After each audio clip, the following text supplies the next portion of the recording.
We're good. Okay. Call Hastings-on-Hudson School District December 3rd, 2018 Board of Education meeting to order. The rest of the board is sitting out in the audience because we are going to go right into a presentation with Dr. Lauren Katzman, who is here to present her findings a year after delivering what was it called? It was not called an audit officially. There was a word, a review. Can't hear me? Is that better? Okay. Tonight we are going to start with Dr. Katzman's review of the review, and we have really two primary things on the agenda. The second thing is a bond conversation.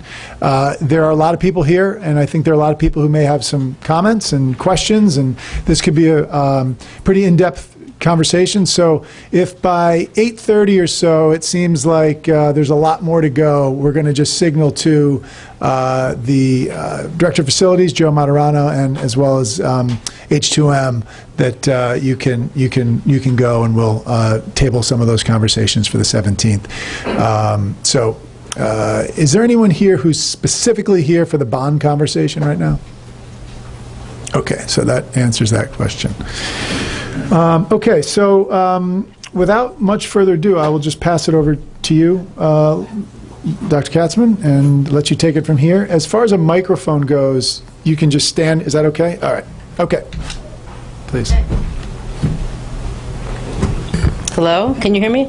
Yeah. If I stand here, can you hear me? Yeah. All right. Let's just see who's in the audience. How many people here are board members? Okay, board members sitting in the front like good students. Staff? Families. All right, largest crowd, love it. Okay, so I am here because my organization did a review of special ed services 2 years ago, right? And now we came back to review how the district implemented the recommendations. So that's what we're doing here today. And I am representing a few people in my organization called the Urban Special Ed Leadership Collaborative. So what I have here is a PowerPoint. And let me just say right off the bat, I have a lot of information, a lot of detail, and I'm not going to go through all the detail, but I want to show you what we have. So we have a PowerPoint we're going to go through. I've also given the board a document that looks like this, which is an Excel spreadsheet of every single finding or recommendation and sub-recommendation, and the progress of those recommendations, and links to evidence where there is evidence where it's appropriate. So this is everything, and I've got all of this information in the PowerPoint also, but this is for the board because this review did stem from a lawsuit, so I was trying to be as detailed as humanly possible. What I do need to say, though, is in doing a review of how a district has implemented special ed services, I want to start it by saying that some of you won't be satisfied because there's not going to be specific, detailed yes, no answers to everything that we do. It just doesn't work like that. I mean, you think about it, when you have a child in school and you ask how that child's education is going, you could say amazing, but there's always room to grow. There's not an end to it. There's not a decision point. So some of the recommendations were technical in design, meaning that you could actually do something. You could say yes or no. You could finish a document or not finish a document. But a lot of them were adaptive, meaning that there's a long way to go. We have to pull people together and move forward as a district. And so a lot of the recommendations are not going to be met or not met. I'm going to have met, I'm going to have in progress, I'm going to have not met, I'm going to have ongoing because it's appropriate for it to be ongoing. You want to always be growing. So, got it? And feel free to ask me questions or anything clarifying to start off with. Anything before I go? All right, so just to start, just to let you folks know that we did more data collection. We interviewed another 50 people this fall. We looked at a lot of documents. We looked at data. And I want to start with some overarching ideas and then go into the detail. So some overarching ideas that affect the implementation of the recommendations over 2 years ago.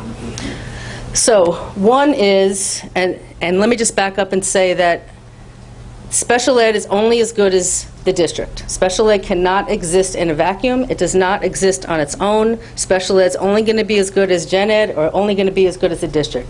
So when we're looking at special ed, I'm always looking at the big picture, and special ed is a resource or a service to that big picture. So when you look at Hastings, special ed's going to be affected by the fact that the district leadership, the superintendent, I'm on my third superintendent since I've been doing the review. And so, and I'm you know, I don't even go here. So, I mean, and you're, you know, looking for a fourth superintendent. I mean, that's going to affect what you can and cannot do. The leadership is unstable because of the change. Not that people are unstable, but any kind of change makes it hard to have solidified change. So you've had turnover of superintendents. You've had turnover and vacancy of the director of curriculum and instruction. And without a director of curriculum and instruction, you don't have the whole gestalt of what you're trying to teach. And again, special ed should be a service to that, not itself. So without a director of curriculum and instruction, you don't have that instructional leadership. Again, you have great people working here. I'm just talking structurally. So it's hard to implement and it's hard to solidify change. And the supervision, with all these changes, it's unclear. It was unclear to us, the chain of command. So it's unclear who is allowed to say what to whom. So in this district, this is the first district I've worked in where special ed at the district level did not have the authority to require things in schools. And so that's different than in most places I've worked in. It's not good or bad, just different, but it makes for a complication to move things forward. So that's your district leadership. That's a given. That's just how the district is. One of the big findings we had when we came a couple of years ago was community relations. So while things have definitely changed and some areas have absolutely improved, community relations between the district, schools, and the community are still complicated. They're definitely still complicated here. So you have there's a need for more effective, there's a need for more work on that. And we suggested, not so strongly last time, that you get some sort of support, outside outside support, maybe an organizational health inventory or some professionals that know how to work with large systems to help figure this out, because everybody's, like, you've got some really, really powerful, really strong, really effective folks here who are working at odds. And that's just doesn't help anything. So we're, again, suggesting that that be worked on. And we noticed last time we came in, we saw very clearly that between SEPTA and special ed, there was a lot of conflict, and then we don't see that this time. That's great. We do see conflicts between, and this is from the interviews and from the data, and we got emails and letters, we do see conflict between the district office and the schools as it relates to special ed. And interestingly, the middle school stood out to us. We got messages and from our interviews and from emails and letters, either the middle school is the best thing since sliced bread, or special ed is the best thing since sliced bread, and the other is not. So there seems to be some sort of conflict there that a lot of families talked about. So that's overarching, affecting the implementation. The other things are a little bit less dramatic. The ownership of recommendations. In the beginning, I think, and I'll give myself the responsibility here. I don't think we were clear enough to say that this is not your review and your recommendations. It's not all special ed. It needed to be owned by the district, and I think we could have been a little clearer on that, but that happened, but it didn't happen right away. The other thing is the timing.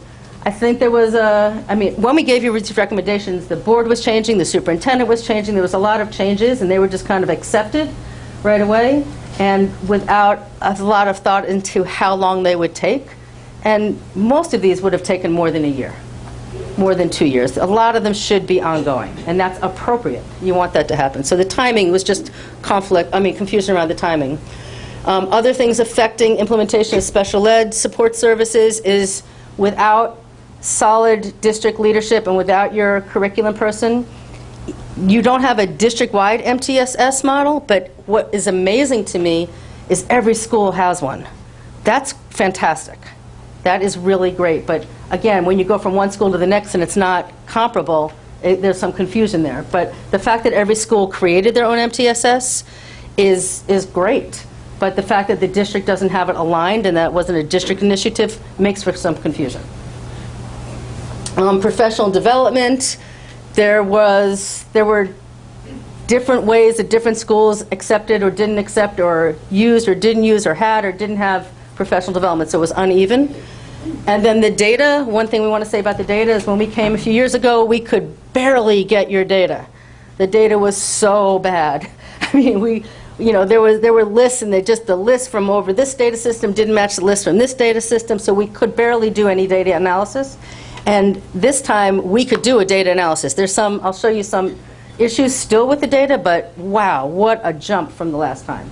I mean, truly amazing, that jump from the last time. And that has to do with, I think it's called Centris. The Centris system was created or bought to match the special ed system and the gen ed system, which is what was needed.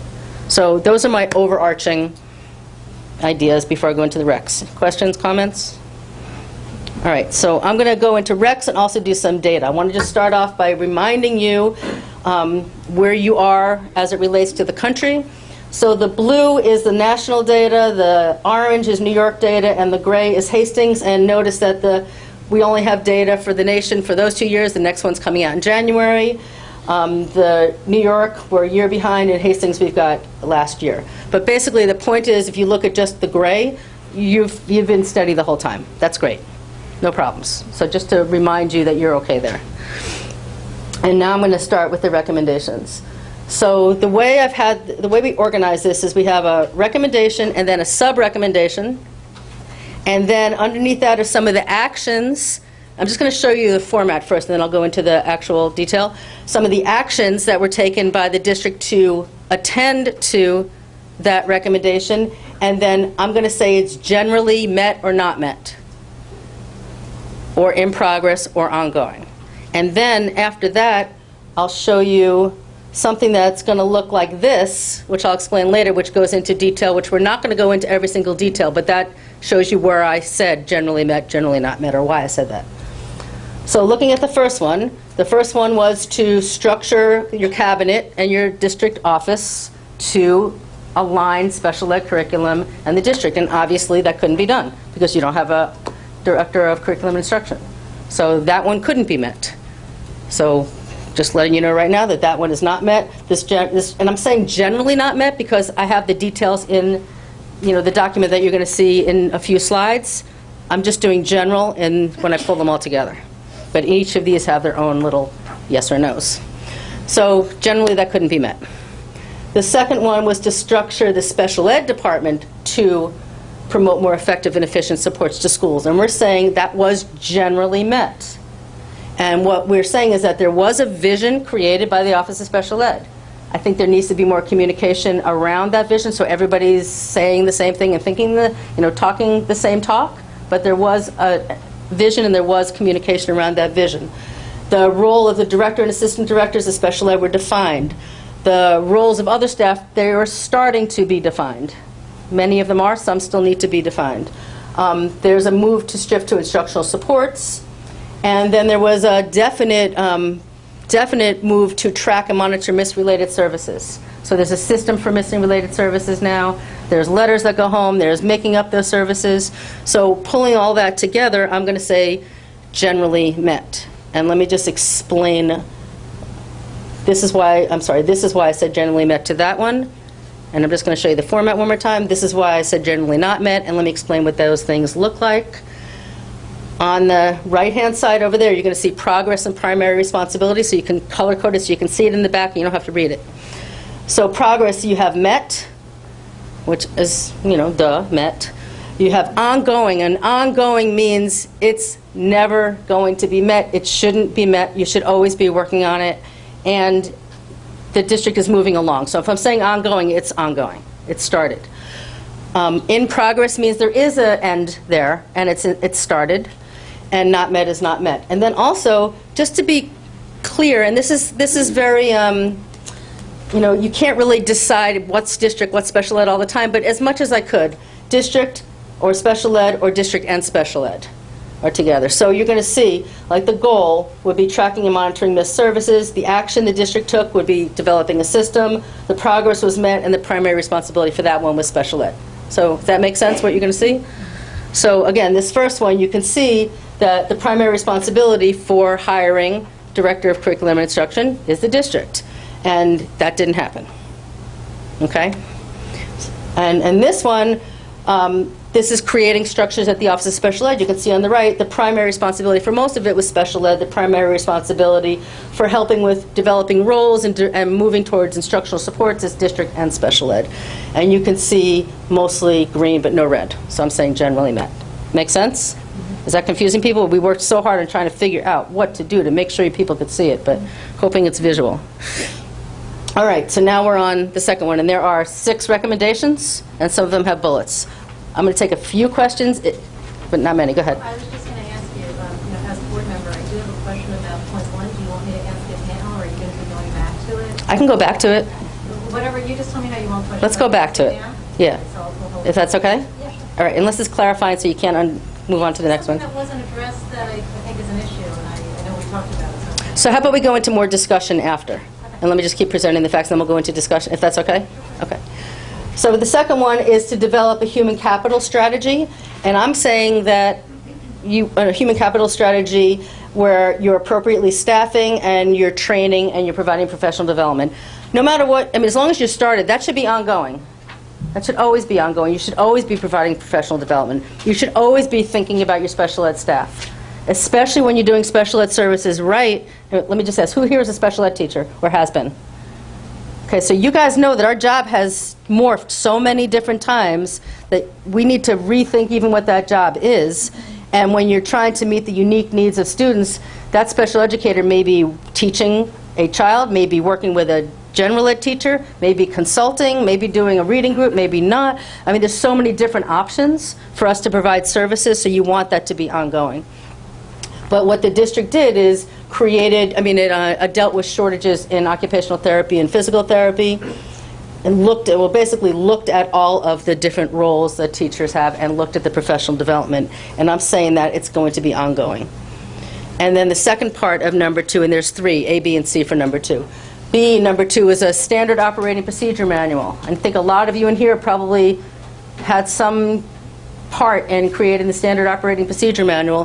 What I want to say about that is the SOPM that was created was a great document of the special ed process, but there was so much else that you already had on the website that I've asked them to combine them so it's all in one place, because there's rich information there. But the SOPM, I think, is everything combined, not just the one document that you guys worked so hard on.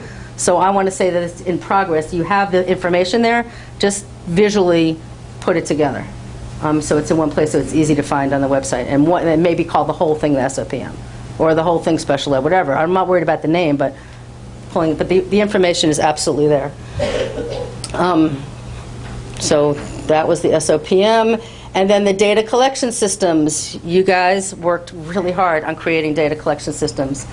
And I know that the district has started pulling out and analyzing your own data. And we think that you should continue doing that, but also figure out schedules. Like what should the district look at every month? What should the schools look at every whatever? What should what should be public every whatever? You want to have a schedule for your data so everybody's looking at the same thing and it's out in the open. So just because we could look at your data, we did some data analysis, and I'll show you a few things that are of interest. We said before that Hastings had an overrepresentation of kids classified as OHI, other health impaired, and I'll show you here that that's still the case. Okay, so the other health impaired is that yellow line, and 2014, 16, 17, 17, 18 are the 3 columns on the left, and on the right you've got New York and the nation. So if you look far on the right, you see that yellow, it's way down there. It's 14%. You look at New York, it's at 16%. Then you look at Hastings. The last year was 29%, so you're still high, although it went down from 34% to 29% last year. So that's good, but you're still high. Does that make sense?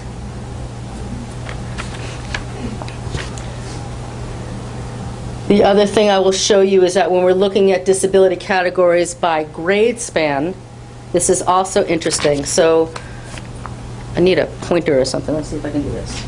All right, I'm not going to go there. You have on the left, you have 2016-17 elementary, middle, and high school. And on the right, you have 17-18 elementary, middle, and high school. So that's 2 school years broken down into 3 different grade spans. You get that so far? With me? All right. So let's just look at OHI again, which is that yellow bar again. So over on the left, you see that yellow bar is high in elementary, lower in middle, and high again in high school. And it's the same thing in this past year, high, lower, a little bit higher, but it went down again. But you have a lot of kids classified as OHI in the elementary school. That is unusual. That is unusual. I don't see that often. I'm not saying why, I'm just saying it is unusual to see. But the other thing I want you to point out is learning disabilities. I want to point out LD. LD is the gray bar. If you can see on the left here, you see that little bitty gray bar over in elementary? And then go to middle, you go way up, and then you go to high school and you go down again. That concerns me, because that LD is in 5th grade, and that typically, if I didn't know anything about the district at all, I would look at reading. I would look at literacy instruction. Because if you're in 5th grade and you are then reading to learn as opposed to learning to read, and they've stopped teaching you to decode at this point, then you're going to look like you're disabled, or you are going to be functionally disabled, even if you don't have a disability. So that tells me to think about something with literacy as it gets over, like as it gets past the 3rd grade. Katzman, I will just add this because it is relevant. That year, 2016-17, is where you're seeing the deficiencies in reading that happened. I guess they were pronounced in 5th grade. That was also when an audit was done that identified that we did not have an ELA or a decent ELA program, and then we invested in a $300,000 That's fantastic. program that started. We're in the 3rd year of it now. That's fantastic. And it takes a while for those data to show, so you don't expect that to show right away, so that's fantastic. If I'm looking at this past year, last year, it's the same idea with LD. You've got lower in elementary, higher in middle, and lower again in the high school. One other data point I'll show you, and we think we figured out why, is that little, what color is it? That red bar, which is your ED numbers, emotionally disturbed. Very little in elementary as appropriate, little in middle, but then big jump in high school. Both years, but we think it's because of the kids that were brought back from out of district. And that would make good sense, because a lot of kids that were brought back from out of district had that classification label. So that would make sense. Okay, the rest of the data is much easier to read. I'm going to go into some race data that we couldn't do before. And I know that the district knows this from working with the state. And it's interesting because we got the same results. So now your data is good enough that you guys can analyze it and find the same results as the state. So what this document here shows you the percent of the population of different racial groups by district. So if I'm going to use that middle one, the Hispanic and Latino. So everybody see that middle one in there? So that blue bar tells us that 11% of Hastings, 11% of kids in Hastings refer to themselves, or their families refer to themselves as Hispanic or Latino. And you can see the blue across the board. Then that orange is the percent of those with disabilities, classified with a disability. So you have Latinos who are 11% of the district, but 18% of those classified as having a disability. That's a lot more. It should, if all things being equal, it should be the same. You should not see a difference. So you see that with Hispanic and Latino. Then you go to that gray bar, and that's students with 504 plans. And we didn't do our research on 504, but I was curious to see what happened to white students with 504, and you see that they are overrepresented as having 504. And that doesn't surprise me. When you have a disproportionality issue with kids of color, then you usually have a different type of disproportionality issue with white. Taking this a step further, we looked at those Latino, one more slide before I say what I'm going to say. This then took that number, so you have the 18% here. Sorry. I meant to take this slide out, so I'm going to skip it. So this one, what this one does, and this is what I wanted to get to, was taking that Hispanic and Latino a step further and looking at what their classification, or looking at that heavy classification of speech and language, which is where they were classified, look at this. Hispanic and Latino, 45% of them are classified as having speech and language. Usually, if you're going to see that disproportionate representation, you're usually going to see that in kids who are English language learners. But you don't see that here. You see that just in kids who are classified as Latino, not kids who are English language learners. So that's something to look into. There are theories as to why that is the case. We don't know, but it's something to attend to. It happened in 1617, it happened in 1718, where Hispanic or Latinos are over-classified as having a speech and language impairment. Something to look into. Okay, that's that data. Now I'm going back to why I said that the first one was generally met. The human capital strategy, you can see that we've looked at each one. A lot of this is in progress. And this is for the SOPM. A lot of it is in progress or ongoing for the SOPM. And again, this is the management, this is still SOPM, sorry. And this is the alignment with data. Again, much improved. Some of it is actually met. A lot of it is in progress because, and I'll show you in a little while, I'll show you the data issues that you still have, which is why we're saying in progress. We're far ahead of where you were, but still some issues, and I'll show you that in a little bit. Okay, 3. This is where we asked you to look at your evaluation procedures because of your high classifications of kids in OHI and because of your high numbers of kids who are out of district. Those were 2 issues that we raised the last time. Overclassification of kids who have OHI. Does everybody know, am I speaking in code when I say OHI? Other health impaired, and a lot of kids in OHI or classified under there usually have ADHD. That's typical. And also, we asked you to look at how you were placing students. And I'm going to say that this is ongoing. We've asked you to look at the evaluation procedures, which you've been doing. We've asked you to align classification rates with national rates, which is starting to show that is moving in that direction. And we've asked you, again, the data examination. We want you to schedule data so people can see it. But now I'm going to show you a little more data. And this is data on educational environments. And let me start by saying one of the data issues that you have. That top blue bar that you see in Hastings, where it says 16-17, it says 4%.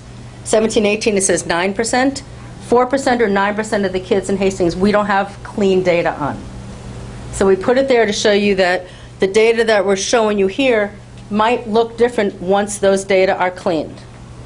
But again, far and above where you were before, but there's some data, there's a chunk of data where we don't have all the right information, so we had to pull it out and call it missing. Does that make sense? So, noting that, I'll show you your numbers for educational environment. And let me get to where I am there. Okay, so what I want you to notice here, and I think it's just going to be easier to look at the blue bar, that long blue bar.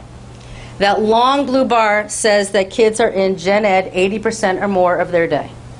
That's the gold standard. You want kids 80% or more in Gen Ed as much as humanly possible.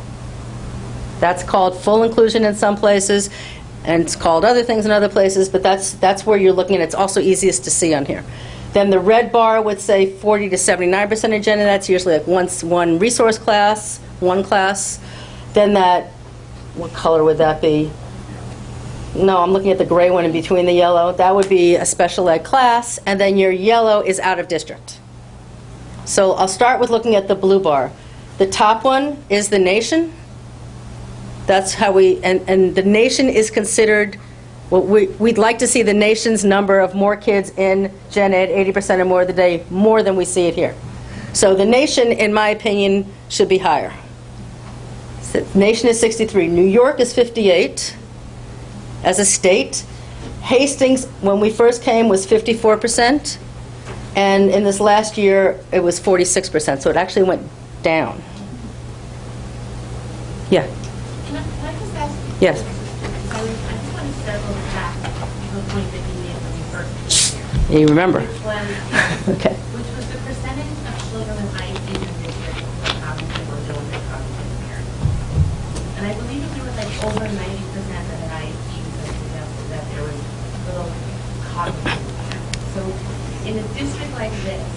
sorts of numbers, is that aligned with those types of children? To have so many in the No. most restricted environment? Let me answer your question in a different way. Yeah. Kids with cognitive disabilities should also be included as much as possible. And so, so no, I don't think so. And I think in the district you are in, you are a small, affluent district with resources and a lot of amazing things going on. This number should be blowing you out of the water. This number should be, there's no, like, I mean, if I have to give you a big picture for what I think about your district, I think you guys have the potential to be outstanding, amazing, and I think you can be. You have it all there. You have all the pieces. But no, I think this number is not okay. And Thank you for the further clarification. yeah, and What I said. but also let me say that no matter what, if you look across any district anywhere across the country, about 85% of all kids classified as having a disability do not have a cognitive disability. And for those who do, we don't even know what they don't know. I mean, so there's something called the least dangerous assumption. You want to just assume they have everything anyway. Okay, so you want to, so that number you want to see growing. And then let's look at the yellow. The nation, 5% of kids are placed out of district. New York, 11, which is way too high in New York. And I used to work for the city, and so I worked with the state, and the feds were always on us for this, always on the state for this.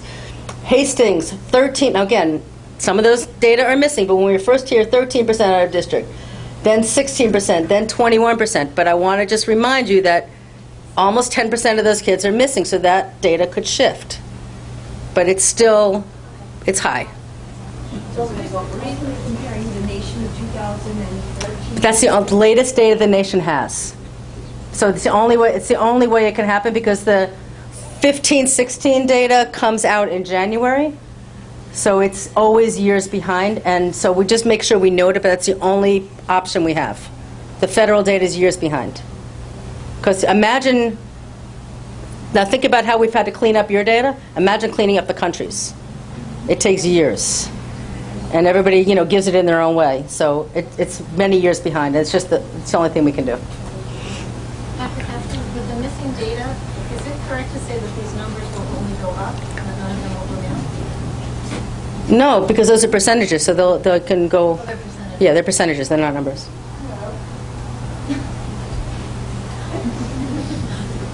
Okay, so now let me break it down. I want to break this part down also by grade span, and we saw something interesting here.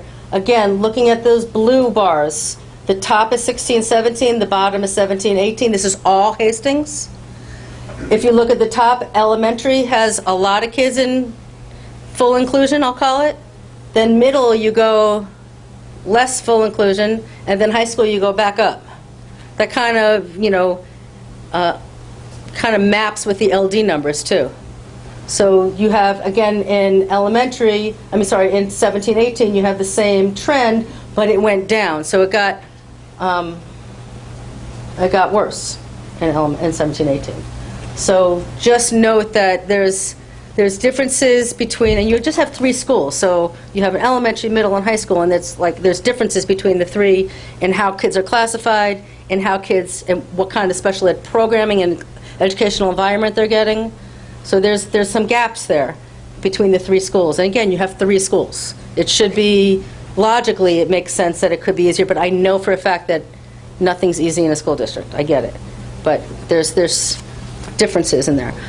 Just showing you one more thing about out of district for kids who are classified as OHI. The nation has 4% of the kids who are classified as OHI out of district, whereas you guys have almost 20%. But again, OHI is a catch-all phrase, and it can mean a whole lot of things. But one thing we did notice is the blue is kids who are out of district who are parentally placed, and the orange is out of district and the district has placed. So the parentally placed, which means that the parents who are not happy with the district, that went down. That's a good thing. That's a very good thing. The actual number went up, but the percent went down. So that's a good thing. That's the trend you want to see. Okay? You with me so far? Am I exploding anybody's brains yet? Too late? All right. All right, so again, this is for the looking at the evaluation, looking at the data. You want special ed to be doing that, but you want special ed to be doing that and then sharing it with the districts in the school all the time. 4 out of 6. So this is to build in-district supports and services for students who are educated in self-contained classes or out of district. No, I have the wrong document. Get the right one. So what the actions are that the district has done so far is evaluate current services and programs, developed a plan to bring students back from out of district. And what we talked about earlier was it's great to bring students back, but it's harder to bring them back than to never send them in the first place. So we want to, you know, I think it's amazing that you could bring so many students back, because that's usually very complicated. But to figure out why they left or why the families weren't happy, what was going on, and build that so they don't go in the first place. We looked at what the out-of-district programs were offering, and then the other thing they did, which is really great, is you hired another psychologist, you hired one more psychologist, but that allowed the other psychologists to actually provide services as opposed to sitting and testing all day, which is amazing. So many places cannot do that. I mean, it's heartbreaking. And when I was working in Newark, I said to my psychologist, and I had about 50 of them on staff, I said, don't you want to just do your work that you usually do? And they were crying, because they can't get to their work. And what you guys did here is allowed them to actually use their professional work to not just test. And just so you know, as a nation, we're still working on getting rid of the IQ test. Like, there's a focus on that. Real good focus. The new film that just came out, focus on it too, which highly encourage you. Dan Habib just came out with a new film on IQ testing called Intelligent Lives, which, anyway, that test should go, and that's what the psychologists do all day. It's in nobody's interest. So again, MET are ongoing for working on bringing kids back, working on developing those other programs. I know that the programs were developed in the elementary school. You had support class. I'm going to forget the details, but I know in the high school, ICT classes were created. In the elementary school, you had support classes created. There was something I haven't written down, but there were things created, which was amazing. And again, this is the same idea. All right, 5. You've got an MTSS. We suggested, and again, this would be a Gen Ed initiative. Now, I'll say that every school created their own MTSS model. That's a lot of work you guys did. That's amazing. I think the district still needs to bring it all together, because again, you have the tale of 3 schools. However, the fact that it was done, the fact that the schools understood the importance of it, and the fact that it's working in so many places, that's fantastic. But it still needed to be brought together. So one of the actions was to develop a structure and protocol for all 3 schools. Within MTSS, you want academics and behavior. So you want to look at your suspension and expulsion and restraint, etc. policies. And for kids with disabilities, it was great. You had 1 suspension last year. That's fantastic. Not that for that kid, but I'm just saying that it's not more than 1. You want to focus on UDL. You want to focus on screening and progress monitoring. Again, each school does their own progress monitoring. If it was a district-wide system, then it could easily translate, and people could, compare apples to apples in some way. But you have that. So again, it's just a matter of pulling it together. You want to look at your FBA and BIPs. That's if a child is suspended. You take stock of what services they are or are not getting. You want to look at how you use your personnel, etc. So we're saying that this is ongoing. You want, in terms of literacy supports, again, remember that LD spike? Really want you to think about literacy supports across the board. We know that the schools are focused on hiring. I got a lot of feedback on hiring literacy coaches for the schools. That's fantastic. But it's a little bit in a vacuum without the district having a plan around literacy, and similar tools in the toolbox, similar curricula to use, because literacy, if we know nothing else about teaching, we know how to teach kids to read. I mean, in terms of research, we know how to teach kids to read. There is no excuse that this country is not 99% literate, because we know what to do. But nobody has to reinvent the wheel. So there's been some reinventing here. So again, with a strong instruction curriculum director, that could get solidified and organized a little more. And again, those literacy supports should be part of your MTS, and special ed should be part of the MTS. Everything could be in your little triangle, your little MTSS triangle. So you don't want all these things separate. You want it all melded together. And that goes back to that first recommendation, if you had special ed, curriculum, and the superintendent all working as a team, so they figured out all the things at central office, and then when I got to the school, it was, you know, you could still individualize it, but there was a district-wide thought process around it, and all pieces were taken into consideration. That would be important. What did I do there? That's literacy supports. Oh, we talked about the gap, reducing the gap, and I'll show you that in a minute. The academic gap, we talked about literacy supports. Again, with MTSS, you want your social emotional learning as well as your academics. And I know the district has not focused on that as a district, but again, some schools are using I forget which school is using second steps. There's talk about PBIS. There's things happening, but pieces, not as a district. And attending four-year college. So let me show you some more data. This is your academic ELA assessment for New York State. So what this is showing you is grades 3 through 8, whether or not a student is proficient in the New York ELA exam. Does that make sense? With me? Okay, so what is on the left is students with disabilities Hastings. Next to that, students with disabilities for the state. Then you've got all students Hastings, all students state. And those different colors are for all the different years until last year. So what I want to show you is on the students with disabilities Hastings, far to the left, those last three, upward trend. See that? You can't ask for any more than an upward trend. So even with these pieces that you're doing that are disparate, look at what's happening. Imagine if it was pulled together. Imagine if everybody's facing in the same direction, it was all pulled together. That would be, I mean, that's fantastic. Usually you don't see that quickly. And the fact that you see that and there's still room to grow is phenomenal. Then look at students with disabilities in the state. The growth was there, but definitely not as much as in Hastings. And again, looking at students with disabilities in Hastings, that trajectory going up was much higher than all students in Hastings, even though the gap is pretty intense still. And all students in the state. All students in the state also went up. Yeah. How do opt-out numbers affect that? Do we look at opt-out? Usually not much, because it evens out when you look at the state. Can't remember if we looked at whether or not opt-out was big in special ed. It did. Larry Killian said that students with disabilities had close to a 48% opt-out rate. So we have an extremely high opt-out rate. Interesting. For our children. So then, yes, it would. But that's important, like, to have this in the data. So yeah, it's another piece that's important.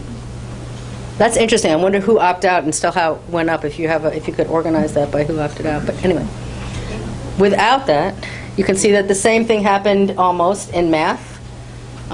Big jump in Hastings kids with disabilities last year. Bigger jump than anywhere else. But now this is the important thing here, is to look at this slide looks at the gap between kids with and without disabilities. You want that gap to be going down. You want to close that gap. Because again, going back to here, look at the difference between those 6 bars on the left and those bars in Hastings. That's a big difference. Again, if special ed and gen ed and everybody's working and all the literacy instruction is out there and blah, blah, blah, blah, blah, they should be so similar. They can be so similar. But the discrepancy is huge. But the discrepancy is going down. Again, that's fantastic. So if you look over to the left, those two groups are for ELA, the discrepancy between Hastings, kids with disabilities and kids without disabilities, and the state, and then the two on the right are math. So looking at that group of bars on the left, starting with that yellow bar in the middle, you see that 59 to 49 to 48, the gap closed between kids with and without disabilities in Hastings. It started to close. That's good. You see it, the state The next one, it went up a little bit or stayed the same, the gap. So Hastings gap closed in a more pronounced way than the state. For math, again, you see that gap going down. It's closing. And again, for the state, the gap went up. So you're doing a lot of things right. But again, I think you could just blow it out of the water. Okay, so again, we're saying that your MTSS is ongoing, and I'm saying ongoing because the schools did amazing work, but the district still needs to pull it together. And again, you can always keep, ongoing because you can always improve. You can always keep improving on your MTSS work. That's your instructional supports. And this is more MTSS, more MTSS. This is a lot of MTSS. Okay, and the last number 6, is about building positive relationships. And I'm going to let you know that both of these, 6A and 6B, are ongoing. I don't think they'll ever be done. I don't think it could be done anywhere. You can always improve on relationships between community schools and the district. But I do worry about it. It's a lot of what we heard in interviews, a lot of the emails I got, a lot of the letters that were written that were attached to emails. A lot of the voices talked about relationships and conflicts with relationships, and that gets in the way of what you guys are doing. So something more needs to be thought about with that, because again, I think you guys could be outstanding. You're already great, but you could be outstanding. So we think that, well, let's see, the actions that were taken is that there was more professional development around MTS, well, around all means all. There was a parent survey that was sent out. There was staff given information about parent concerns. There were a lot of work with the parent survey, I'll say. And then with the second one is to build effective communication strategies. There was a lot of work with SEPTA and the Office of Special Ed, which was great. There were communication protocols developed, just not everywhere and not required. The case managers got more guidance on what they should do with families, and keep going on a little bit more of what they did. Actually, I think that's a repeat. Okay, so I did have 6B in there. I just did it twice. So that's 6. So that goes there. And we're going to say it's ongoing. It's in progress. So. I said so 20 times now. That's it. Those are your 6 recommendations, and that's the general overview. So now, questions, or more questions? Yeah. So. Or not now?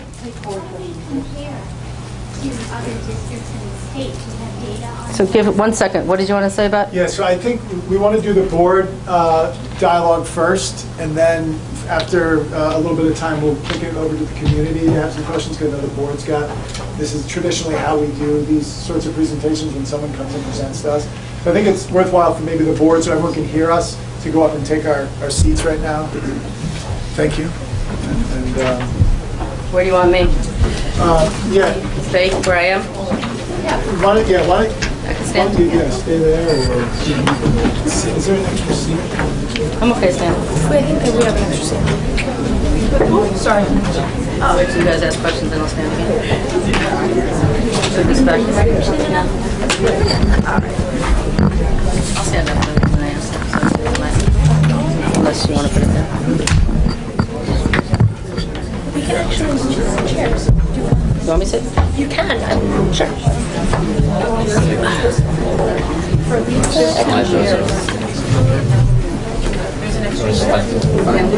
Thank you. Just go to the chair over.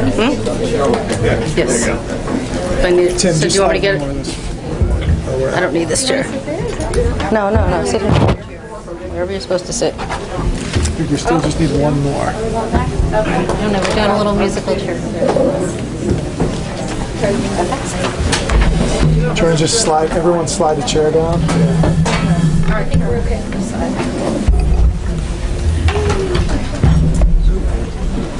Let's take a digger there. Don't do that.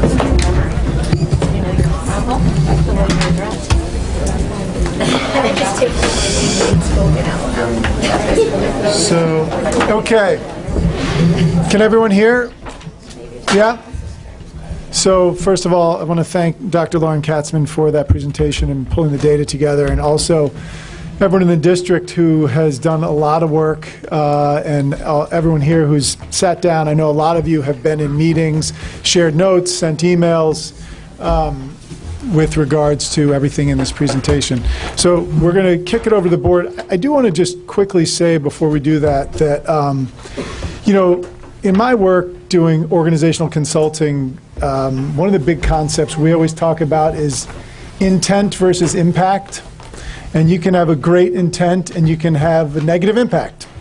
And you can have a negative intent and negative impact, and it can go all around. And I think one of the things, just listening to you and seeing all this data, there's some impact stuff we want to work on as a district, and there are different personalities. There has been, over the last few years, finger pointing. There have been challenges and issues, but one of the things I can say, listening to you and having spoken to a lot of people in the district, is that everyone's intent is very good.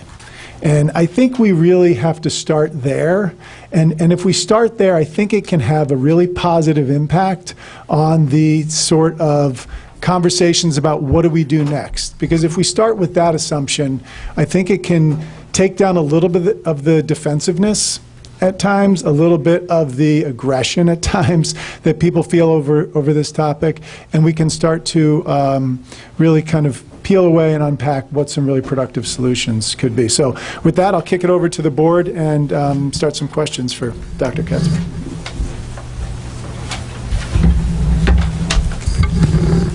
I'll start. Oh, yeah. Is this good? Okay. A couple things. Just, I know I had stopped you on point 1. I did want to address the point. I know in the original audit report, there was a lot said about the role of the Director of Special Education and how she was really bogged down in chairing CSE meetings. And the recommendation was very strong that that should end, and perhaps that she might be at an occasional one. And I know last year, you know, while meaning well, and I know you said people reached out to you, that our director was at over 200 CSE meetings, including, you know, and all that comes with that. And I was, you know, it's hard because we also didn't have the curriculum director, and I know what the audit said, and we talked about that briefly at a board meeting this year, and you said perhaps that maybe you would just chair new candidates for IEPs. So I just wanted to ask your thoughts on the impact, you know, as you said, Doug, of last year about the 200 CSE meetings, and what the goal should be for this year, so we can really free up our director and let her make all these, you know, realize all, you know, help us realize all these great things that we can be. I feel like I went back to everybody. So I did check on that, and my understanding is that Laura was bringing Tessa on board and wanted to make sure that he, I mean, chairing meetings here is complicated, and because of all the lawsuits, because of the contention, it was complicated, so she stayed with him for a long time to do that. And the idea has always been, in my understanding, initials and contentious or complicated IEP meetings. And I think that's what was scheduled for next year. It did take a while, for sure. So for this coming year, what is this plan for this year then? So Tess was trained. Tess was got it. What's the plan for this year and your role in? Additional psychologists, Right. the hiring of the two forgot about that part. psychologists. They'll be running all the annuals, and then Tessa and I will be doing reevals and admissions. And when we had recommended that, there was a different person there that then left, and then there was time to hire Tessa. So it took longer to get started. And yes, the psychologists are doing all the initials too. So there is a plan that's in process. So about how many would that leave you with in your director role? Just a ballpark Depends on how many the figure for initials year. are, right? So what's a ballpark estimate? We had 44 initials last year, and we probably have close to 90 reevals, between 90 and 100 reevals, maybe 90, which we'll be probably trying to split. Now, Doctor, I guess I keep going back to the audit's words that said that the goal is to really get you out of these, because we need you to be the director. And I know it's great because families love you doing this, but the directions were very specific that I think you should really only be called in for just the fewest of the few. So 40 sounds quite high, and I want us to get to where you're saying, and we don't have a director of curriculum. Should we would it be better to have maybe TESFA chair more or the psychologist chair more? I think you even mentioned perhaps special education teachers chairing them. I'm maybe recalling that incorrectly. You can correct me if that's... No, that is one of the things I said, but that doesn't seem to be a thought that people in this Westchester area take to at all. But yeah, I mean, nobody around here seems to do that. But yes, as a special ed teacher, I always chaired my own meetings.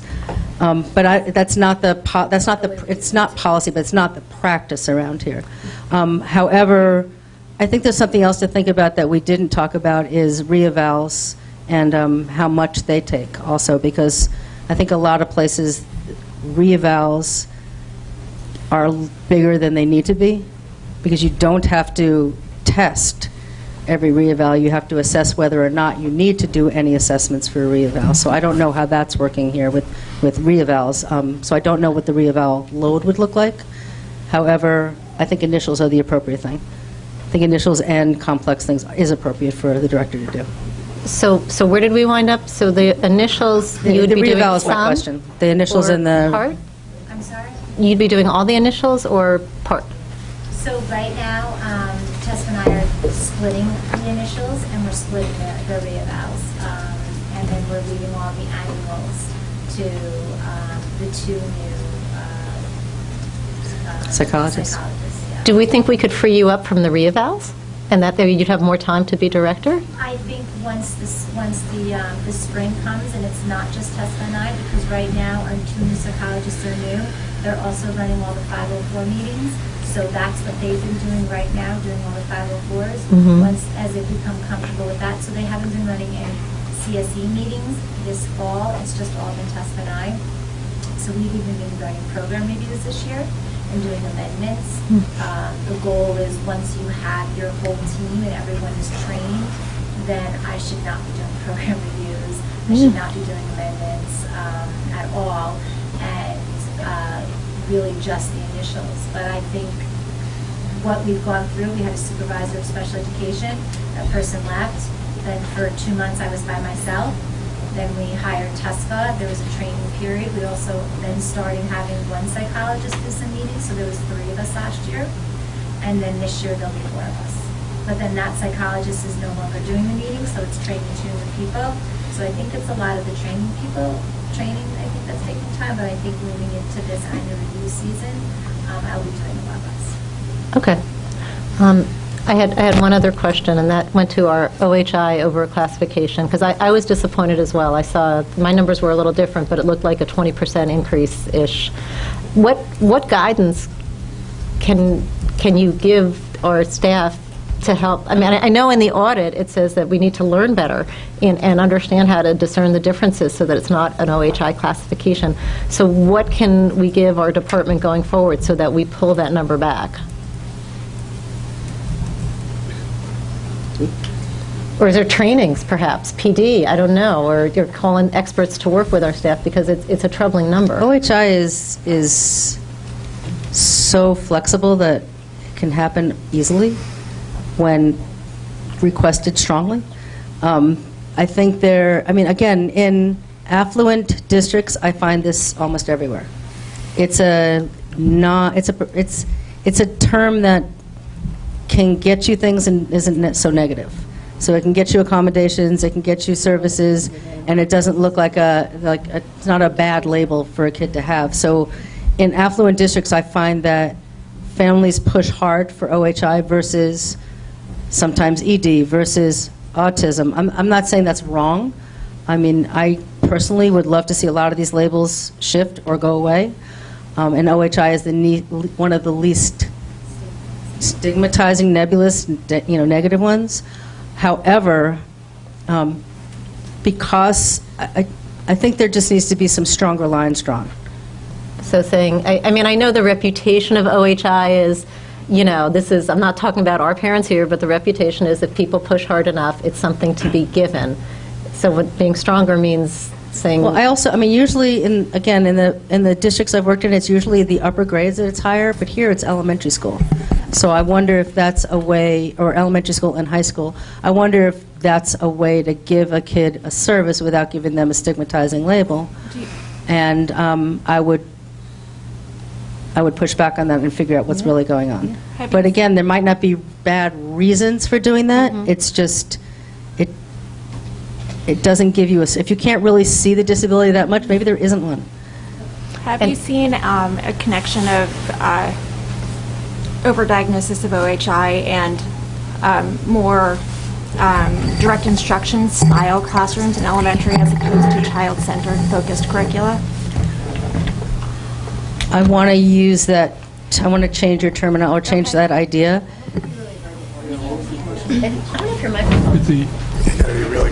I was asking, can you hear me now? Yeah. Okay, I was asking whether she saw any connections in other instances between an overdiagnosing OHI and classrooms that are designed more in a direct instruction model from teachers as opposed to a child-centered model of instruction in elementary school. I think both child-centered and direct instruction are needed. One without the other is not okay. But you don't want to lose either one, especially in reading. You want direct instruction and you want child. It's the reading wars that, for those of you who are educators over in the 80s, and we're still arguing whether or not there should be all these direct instruction and or, free literacy. So when there is not that direct instruction that's included, yes, we do see more, but not OHI. You usually see more LD, or sometimes ED, because kids start acting out when they're not reading. So yes, definitely, but I don't want that to mean that you get rid of the child-centered, but that you do both.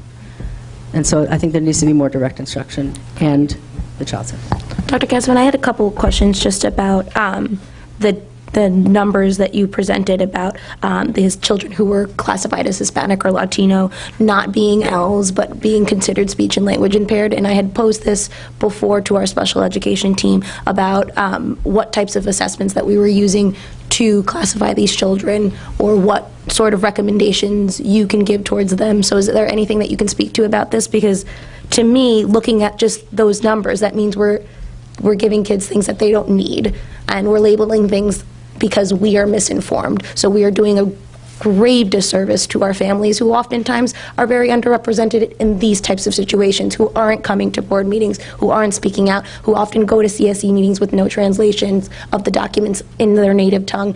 So they have no access to that information. So can you talk about what guidance that you've given our team as to how to handle that?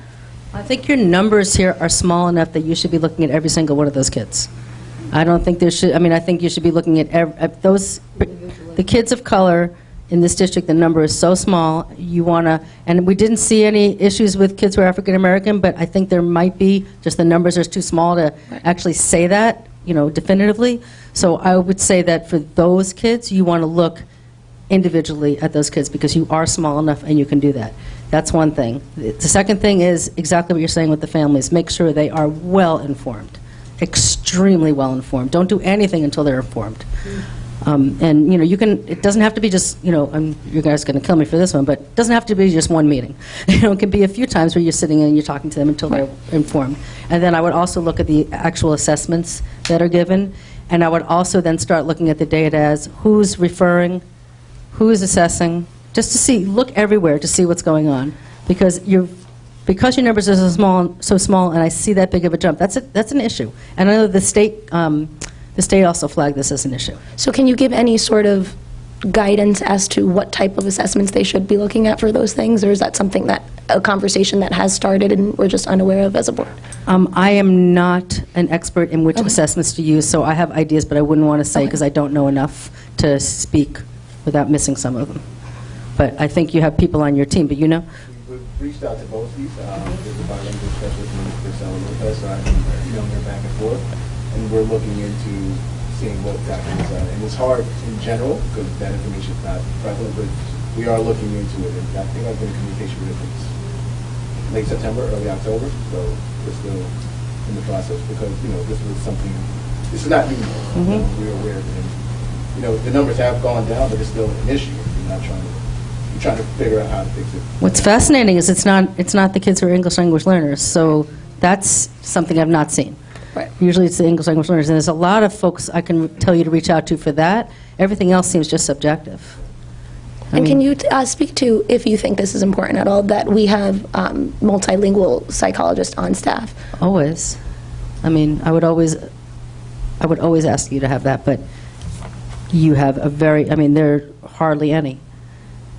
I mean, there's no, I mean, bilingual psychologists, barely any. I mean, there's such a shortage across the country. Special ed teachers, bilingual special ed teachers, such a shortage. Anything in special ed, shortage. Bilingual special ed, way worse.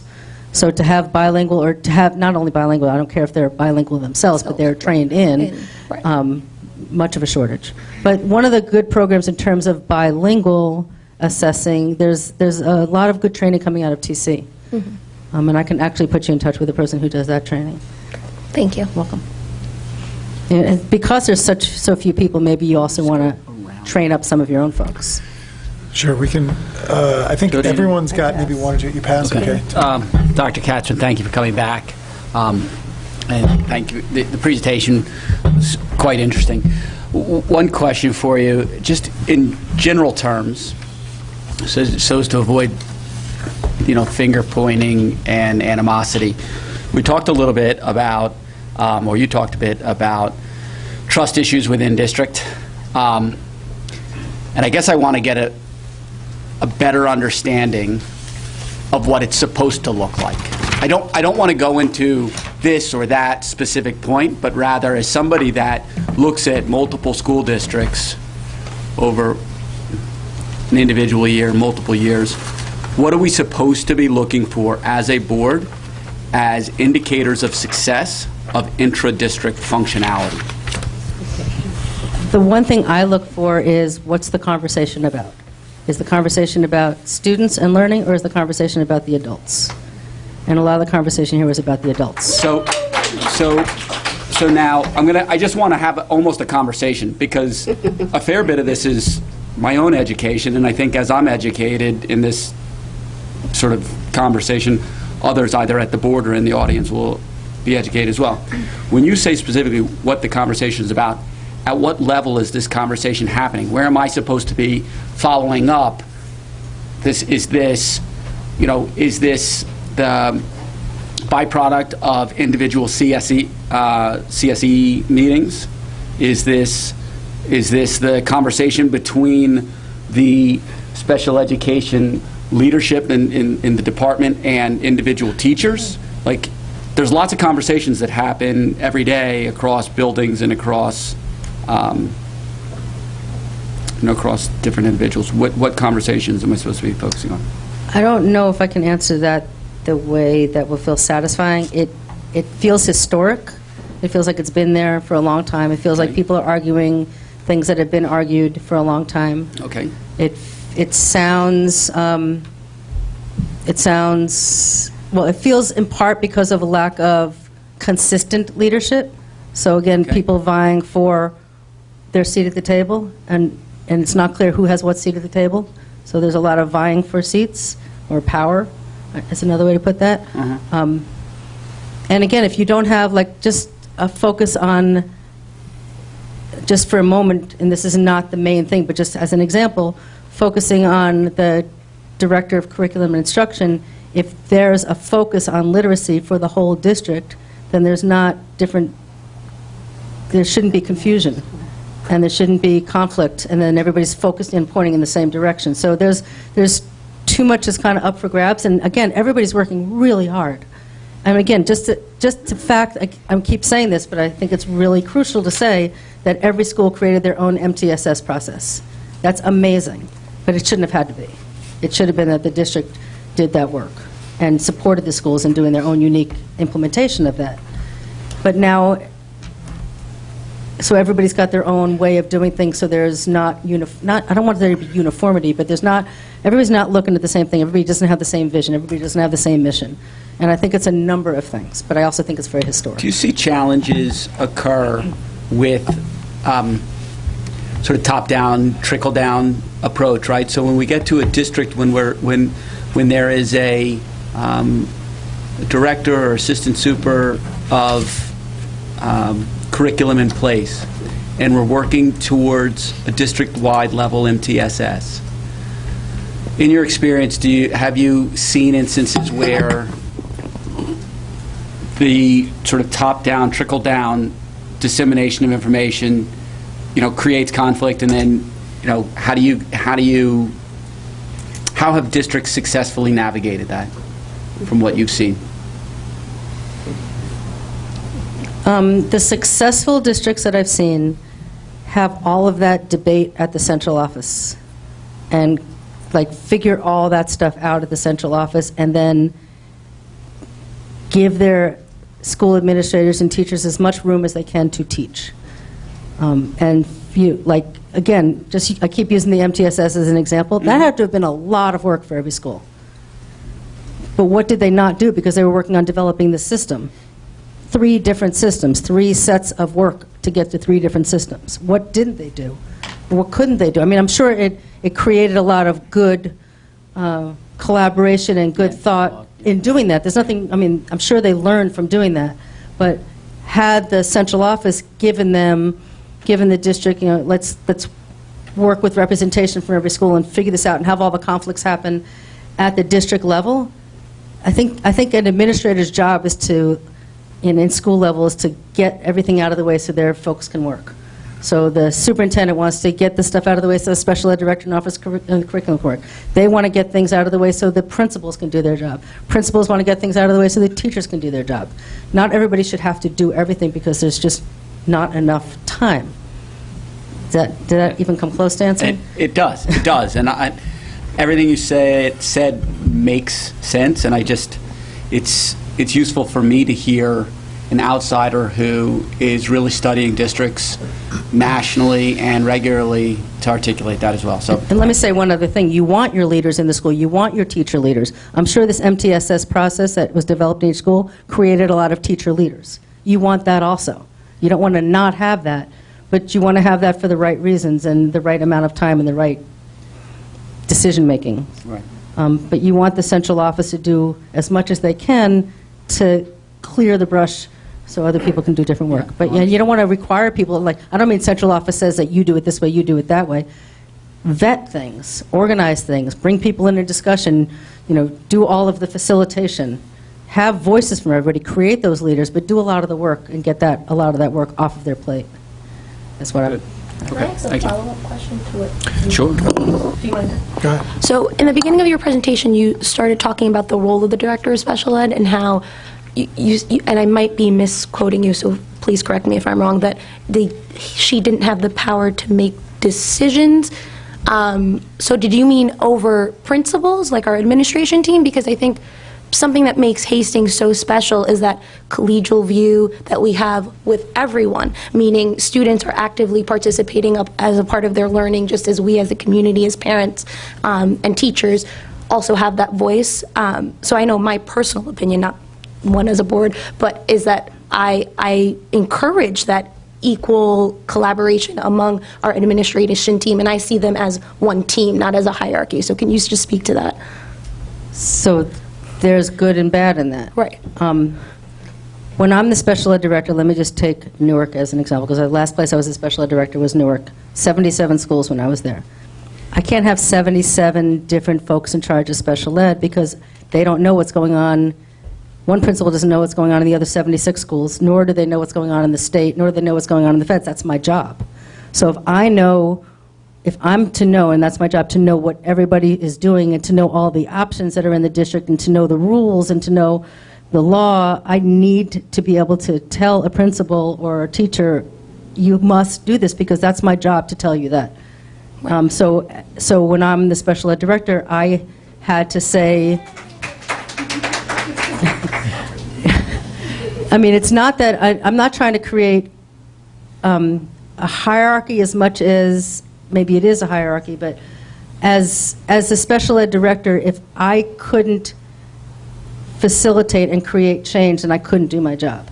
Right. And so I couldn't, of course I wanted the principal and the teachers and I to be on the same page, and that was my job to create that. But when that wasn't the case, I couldn't have a teacher saying, no, I won't take this kid. I had to be able to say, you will. Right.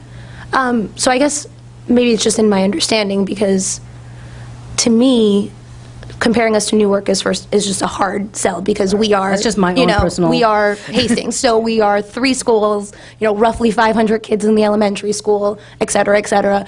So, I mean, I do feel like a special ed director can really know, and our directors do know our kids by name. They see our, they go into our classrooms and they know their children. And I think that's what makes us really special. But I think taking away sort of that collaboration team, because to me, that's the role of a more of, but I don't know, maybe I'm just not So I wouldn't take away understanding. collaboration. So let me just give you another example. Right now, look at your educational environment, that LRE, how much in gen ed.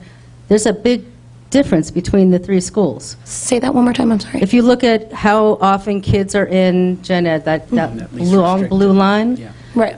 you went from here in elementary to here in middle to here in high school. But somebody needs to be looking at that whole thing. What's so different, and what can be thought of to create that? Of course it's collaborative. Of course it should be collaborative. But there needs to be somebody looking at those and making some decisions around that bigger picture. It's a different picture. Like when you're a director, you have less influence over individual kids, so you lose something also. But you have to have more influence in certain ways at different levels. I'm not saying better or worse or higher or lower, just I think the special ed director must have some sort of authority to be able to make decisions at the school level, or else why have a special ed director? Then everybody can just do it on their own. I mean, this person's looking out for things. They have laws, they have the state, they have the superintendent. I think there just needs to be authority there, just because they're looking at the whole district and 3 schools here.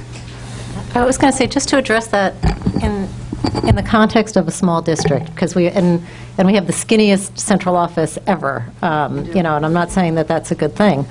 But the way I've always seen it, well, first of all, I think that is the role here. I think the special ed director, if she thinks that, well, I see you shaking. Not officially. No, I'm not saying it's not in a job description, but if she had an idea that she thought would really help facilitate the change from elementary to the demands of middle school, I would expect that our building leaders would have open ears. And my understanding was that if there was ever something that needed to be done, and if there were pushback, which I'm unaware of, I will say, because it's a bit of the elephant in the room, there were a lot of people thrown under the bus at the end of last spring when we had a lot of turnover. And I think everybody should take what they've heard with a grain of salt on that, because I think things have been shown to maybe not have been as clear as people thought. But in any event, if the special ed director did have something that she thought was wonderful, because we're so small, we have a superintendent right next to her. That triangle that you drew is the superintendent, and the curriculum person, the special ed. Then we have a superintendent who has all the teeth, who says, do X. Newark is different because you're overseeing Forget Newark. hundreds of thousands of people. Yeah. Hundreds of So that's, I guess, what I'm saying is that the authority is there, or the superintendent serves as a check on what's appropriate and what's not. But the authority isn't there. And one of the things I've been saying is that there's, I just turn this on?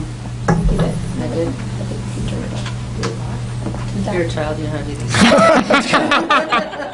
That's fantastic. I think it's John. You want Got a battery.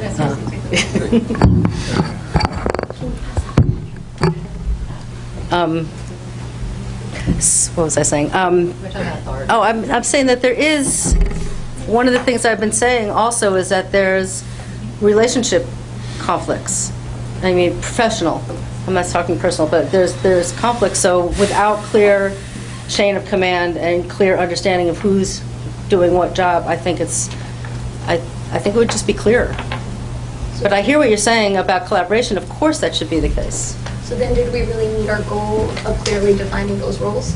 That would be a change in role. What we said before was clearly defining the roles that are, but that would be a change.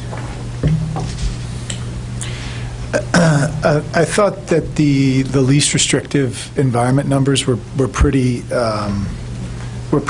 stark. Again, I think you always have to look at all data with a grain of salt because sample sizes and different years.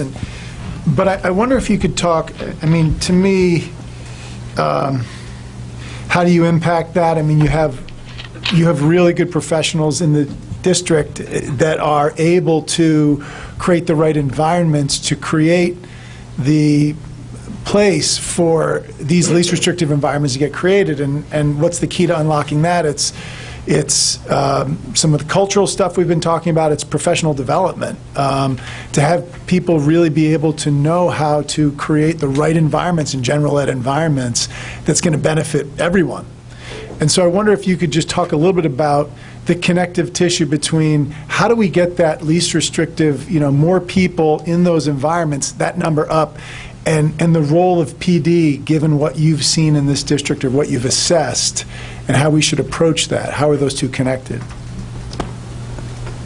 I would say that the MTSS process is going to answer that in a way, because that process should be pulling curriculum, special ed, whoever else together at the table to figure out what the foundational instruction is, and then what interventions and supports are needed as a whole district, and then figuring out from there, once you have a plan in place, what the professional development is there, who can do what, how that's organized.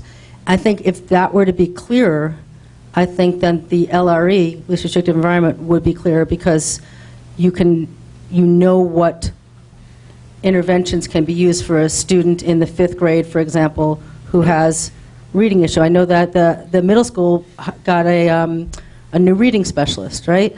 And you guys are deciding her job, but if it was figured out and all the interventions were together, there'd be clarity on what interventions can be done, where, how, and when, and then that service, those supports, then you think about where. Right now we're thinking about where to get the service. You're thinking about, well, this kid can only get this service over here, as opposed to what are all the services, and then where are they best placed. So that whole district MTSS process, again, because you're 3 schools, it's so possible. I think that would help figure out how kids can succeed in gen ed. It would also help figure out your staffing and be more flexible with your staffing around who can provide what, because I don't know this for a fact, but I wonder if your special educators work with kids without disabilities too, and how that works, and your reading specialists, do they work with kids with disabilities? I mean, how are you using all your staff, and how are you using your schedule? I mean, is the elementary school ELA a block, so you have a skill block and a reading block, and then the kids are in the gen ed for most of the time? I mean, there's just so many different things, but the way to increase LRE is twofold. One is instruction, and figure out your instructional supports to figure out how kids can succeed, because if a child's not in gen ed right now, people think it's best for them not to be because they're getting something better somewhere else. What can be done so that's not the case? And 2, always assume that that's the place to start. I mean, always assume that's a place to start. But I think it's more instructional supports and how you staff. A lot of the times we put kids in separate special ed classes because we're grouping them because that's how we figured out how to staff, as opposed to what's appropriate and what are the services and who can be doing what. And I think districts, and I didn't look at how you were staffing your things, but I think districts don't necessarily always understand all the flexibility they have with how they can use their staff and who can do what, which would allow you to put more of those resources in the gen ed class. Is that something that, that's a tricky level of integration? It takes a lot of time, thought, energy, central office, cohesion, vision, as you're talking about. I think it's something we've talked about here, and it's a bit of an ideal state. And the process to get there, it sounds like I'm hearing a couple things right now. One of them is getting more cohesion at the central office, more, I don't want to call it directive effort, because that's, I think, going back to the kind of the Newark thing, and I think it's a bit different here, but it is kind of collaborative and vision setting. But then it gets down to some specifics, things like, MTSS. So it sounds like to me the districts have done a tremendous amount of work around MTSS, great stuff, and yet they're not integrated. The models aren't integrated. So we've in some ways created a great set of train cars that aren't on the same track, and they're not connected. It doesn't matter how beautiful each one is, there's things being lost, and it's impacting children. And so I guess, it sounds like there's an opportunity, there's a path forward to finding one of those. Is that what it is? Do you integrate the 2 of them, 3 of them together? I mean, maybe start with one thing and if you're going to start with one thing, I would suggest literacy. And so if you start with literacy and pull that line through, and that's the most well-researched, the best resources out there, the most well-known. It's hard. It's extremely hard to do, but you're going to get the biggest bang for your buck by starting with literacy at all levels through your MTSS. If you can think about literacy throughout the district as a baseline, what supports are needed, literacy will impact so many other things. So maybe one way to start pulling those together is to just take one through line of one topic. So let me ask you this, because I think one of the things we got dinged on just over this last year was giving us 5 years worth of stuff to do, and there was an expectation that like a lot would get done in 12 to 18 months, and I think that was a miss on everyone's part, that we just didn't communicate timelines well enough. If you tell someone they're going to wait in line for 45 minutes, they're okay with it. If you tell them it's 5 and it's 45, it really pisses them off. And I think that's something we have to come to grips with. So I'd love to push you here to pull that literacy thread through. What is the time we should expect? And then after that, if we want to go to, I'm imagining math, I don't know what the next one would be, what would be the timeline of that? I would love to be able to start to set some expectations for how this change can roll out in realistic terms, if we can. I don't know enough about what each school is doing with literacy in particular, so I don't know how to answer that well, but let's just assume for a second that all the foundational work was similar. Let's just assume that that was a straight line, which it's not. I just don't know how to get there. I don't know what it would take to get there, but from there, and so we can come back to that in a second. Give us a range. We don't have to. From there, then you're looking at instructional supports for that, and that would take training teachers. It would take scheduling. I would say a year to prepare, and then the next year you can implement more. You can find different types of trainings that allow different levels of folks who have different levels of expertise to get trained quickly, take more time, depending on the depth of literacy training you want them to get. Then you need to figure out how to put it in your schedules, especially in the high school. With scheduling is always a complication. So I would say if all your baseline, if your tier 1 was in place, I'd say another year you'd get your everything else in place. I don't know enough about what's happening to say how you get your tier 1 in place. So kind of best case scenario, we have a lot lined up. It's probably a couple of years to really get that. It's a couple of years to get it settled as a district. That doesn't mean you can't reach individual kids sooner. Right. But to get it set up as a system, yeah, I would say a couple of years. But to reach individual kids, you can do a lot quickly, but it won't be district-wide, it won't be systemic. But you don't want to lose kids as you're trying to create the system also. Yep. So you have to, what do they say? Build the plane while you're flying. Build the plane while you're flying it, while you're getting shot at in the air. You have to add a third layer. Yeah, I have a couple questions, but to be honest, it's 9 o'clock, and I think the people in the crowd probably have much better questions than I have. So I'd love to see if we can go to some of the I mean, there's some parents here that have become experts in this. I'd love to go to some of their questions, and it might inform some of my questions. Do you have other questions that you want to? Yeah, that's good. So why don't we turn it over to public comment now? We'll call it public comment and questions. Do we have a second mic? Do we have a second mic, Patrick? Just one? Okay. Use this one? We can put it up here. Hi, how are you? Thank you so much for speaking. My name's Melissa. My son's not quite in the schools yet. He's going to be in kindergarten next year, and this district does not have a special ed class for him. So I was wondering how serious this district is taking the lawsuit if he does not have a definite place, and how my son is supposed to stay within the community, and how you're building the special ed department if you cannot guarantee placement for my son who will be in kindergarten. Do you want me to tackle that one? Well, that sounds pretty specific. I mean, so it's it's hard to comment at a board level. But I'm sorry, do you want me to? Please, if you've got some, yeah. Give her the Sorry. So one of our plans in terms of the budgetary, which you haven't seen yet, but is to return back to a K2 and a 3-5 communications class. That would be one of Tessa and I recommendation. We had both of those years ago, and then we moved away to just a 3-5, which made sense at the time.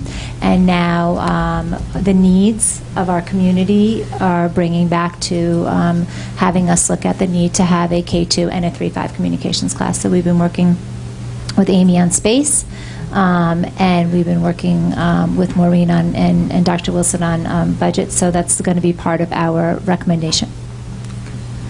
Maureen, is that a consortium are we part of a consortium with the K through 2? So will it be that one of our consortium will be hosting a K through 2? Because I want to see if there's a we would be hosting it. So the consortium is that we host K to 5. We have that on our plan for next year in the space. No, I know, but then we have. You're saying what's being happening right now? So wait, just so I understand. Like, I guess the question is currently where are those kids, if they exist? Is that Well, no, but I was going to, so there, are we now saying that there will be a K through 2? Yeah, next year. Yeah.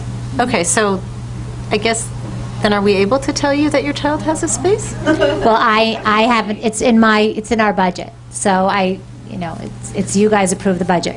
But that's one of our recommendations for the We have the space on it. budget. We have that's accounted for in the state. That's accounted as far as I'm concerned. So I was aware that there was going to be the need for that.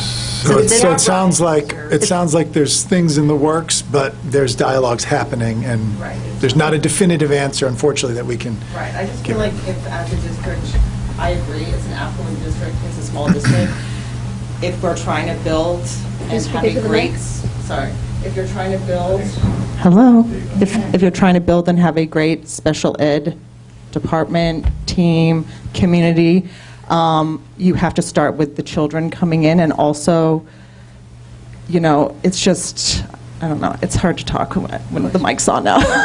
But, I agree that you can't, this could be a destination for parents with special ed children instead of somewhere where you buy a house and then you have to think of where you're going to move. So I think it should be thought of as a long-term objective.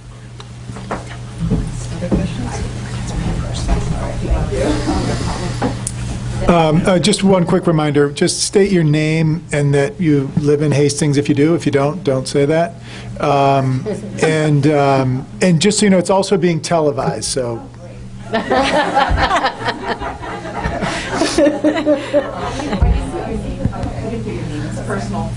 Yeah, I agree. Hi, my name. Sorry. Hi, my name is Jennifer Destin, and I live at 140 Fairmont Avenue. I'm only speaking first because I have to go, and partly the reason I say that is because I think there's so much that I heard here that is so affirmative to my experience as a parent and as the co-president of SEPTA, that it's actually hard to speak in a very organized way at this moment because it's very emotional, but I'm going to try. I think one of the things that struck, two things. I want to thank Dr. Katzman for coming and listening to everyone, because I'm sure it wasn't always pleasant. But that number of how we're moving more children into more restrictive environments, I think we really need all to take a very long pause and try to figure out why that is. Because it could be for a host of reasons. It could be because parents feel they have to make a choice between a child learning how to read, because the only place they're going to learn how to read is the most restrictive environment possible, because not all the teachers are trained to do them. So they make this devil's bargain of, will my child be able to optimize their highest potential, or will they learn a fundamental skill? And I think for a community that prides itself on having the best, the fact that we're making parents make that choice is really, I can't say the word, unconscionable. Is that how you say it, unconscionable? I think we should feel guilty about making parents make that choice, or to make the choice to go out of district and leave their families or their friends behind. I find it hard, to be honest, to hear talk about how it's our collaborative spirit that has made Hastings schools great, when we see up on there that there have been children left behind in this collaborative structure. So I think we all need to say, absolutely there's good, but why are we okay with the fact that this gap continues and in some way has gotten more pronounced in the past couple of years? Because Doug, I agree. We need to have an understanding of what the long-term goals are. But to Dr. Katzman's point, we can't leave any child behind in the interim. And we are. So, I don't have a question.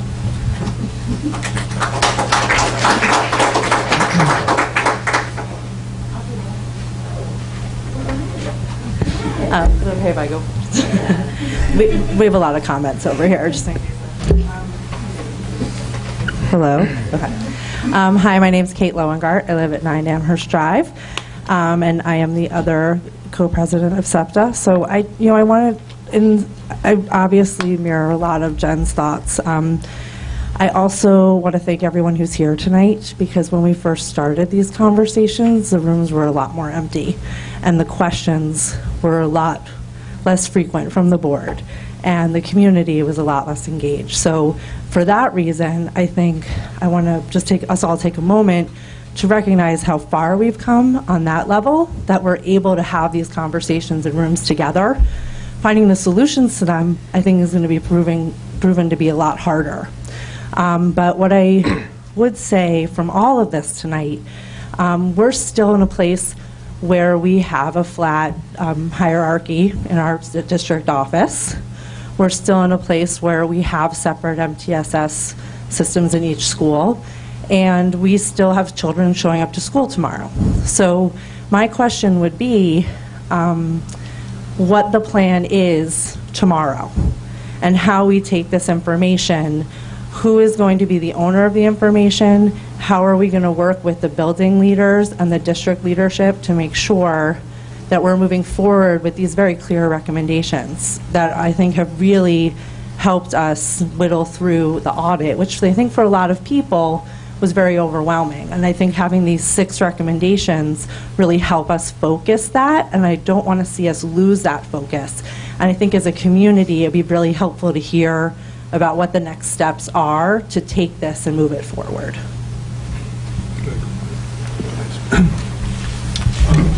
I had a very good meeting last week with SEPTA, and most of it was, all of it actually, was just my listening to their concerns and suggestions and ideas for the future. So in addition to the job I have as interim superintendent, as you know, I'm charged with preparing a long-term plan. And I was very glad Dr. Katzman had, and by the way, I want to thank you for all the good work you've done. And even tonight, your identification and helping us to know, objectively speaking, someone from the outside, where we are and where we should need to go. And I think that's important. You know, if you're going to solve a problem, you've got to understand the problem. And I think that it really, in this sense, I think that there has been progress. I'm glad to see the number of areas that said progress. And with that, I might say there should also be momentum. And your point, or somebody's point, was that you have to understand that you don't solve a problem overnight. That includes a bond, by the way. Anything you do takes a few years to do it properly and to hope to succeed. But that doesn't preclude making progress as you go along, proverbial building the plane that was mentioned while you're flying it. So I think for example, we can take away from tonight, what I took away from our conversation just last week that you know about, is an identification of what needs to be done, preferably sooner than later. But I do believe in long-range planning. I do believe in sticking to things. And as we've seen, and it's been stated that some good things have happened over the past year or two, and that's the momentum we have to keep going. And I think that people have identified more things we need to do, even as tonight. I'm writing as fast as I can to keep up with all the things we need to do. And they will not, because there are so many things, that will not be accomplished overnight. But we can keep driving in the right direction, and we can make more progress. And one of the things I really hope to do here is, before I leave, is to leave a cogent plan based upon the discussions I've been having around the district, what people identify as needs to be done, and like tonight, what we've learned as well, and so on. And that can be something that we can have a transition. Whoever comes in here will have a situation, we'll have a plan that the board can sign off on to keep working to improve in these areas. And that especially includes the special education program for sure. So I think that, we can pass the torch, we can set people up to succeed by really pointing out what the priorities are and what the areas are that need to be concentrated the rest of this year and going beyond that. Hi, is it on? I'm Liz Heilicke. I live at 7 Stanley Avenue. And Dr. Katzman, thank you so much for being here. I could keep listening to you talk all night long. So it was just so obvious as you were speaking. I kept writing quotes down, like, you could be outstanding. Imagine if it was pulled together. You have great potential. You could blow it out of the water. You are 3 schools. Even Doug mentioned that the intent is very good. And I don't want to be like a Debbie Downer or a finger pointer, but like, why aren't we blowing it out of the water? Why aren't we this amazing place? And I'm with you on the Newark comparison. 72 schools is hard to blow it out of the water. 3 schools, like, why aren't we blowing it out of the water? And like, why aren't we like this amazing, why aren't we reaching our potential? So That's a question? yeah, that's for you, Dr. Katzman. There's no one answer to that. I think some of the things that I spoke about in the beginning with the issues affecting implementation, I would use that list to answer that question. So what I said about stable leadership, I mean, if you had stable leadership, the community relations, the ownership issues, the professional development, I just think organizing yourselves and focusing on the students, like focusing in one direction. Everybody needs to be facing the same page, but that's district leadership. And not that any person is not doing that, it's just been unstable, and you haven't had a director of curriculum. So I think that's the missing piece, in my opinion. And then, and pulling people, again, that leadership can focus after time, because you have to be here for a while, focus people in the same direction. Start talking about the kids. And I think the other thing is... Oh, the director of curriculum instruction? I'm sorry. The other thing is one last thing is the old arguments that don't seem to die. Like, people need to just, be done. Move on.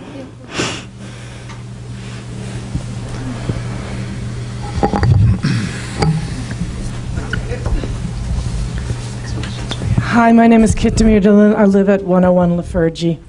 I kind of feel sometimes like the district here is almost mirrors my son, who is often bewildered and is either being spoken to in a language that he can't follow, or feels like he's being told that he's really stupid because they're teaching him way below his level. And I feel like he comes home is a mirror of the way the district is with special ed sometimes, and it just, I don't know, there's just some sort of poetry in that. I look at him and I think, yeah, of course that's the way you feel, because nobody really understands you, or seems to be trying to very hard. So anyway, what is happening with the director of curriculum? We keep saying, oh, I wish we had one.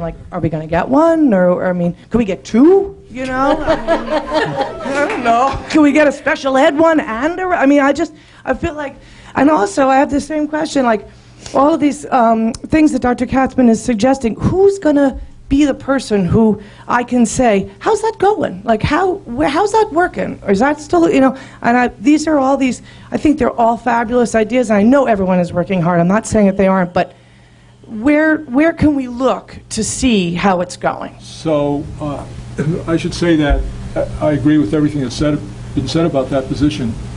And the question was, I was actually given the authority. Oh, I'm sorry. There you are. Thank you. I was given the authority quite recently, but within the past month or two, that I should start to look for one to bring to the board. And in fact, I've shared some paperwork that I did with the board outlining how we would approach that and the dates and what we would look for and strategy of recruitment and all of that. And that's sitting there, ready to go. And the only thing that I think has to be resolved at this point, and actually, if it weren't for this discussion tonight, we might be talking about it, but we won't do that tonight because too much else we need to talk about. But I think as recently as the next meeting, we may be talking about it. And that is the timeline for that recruitment.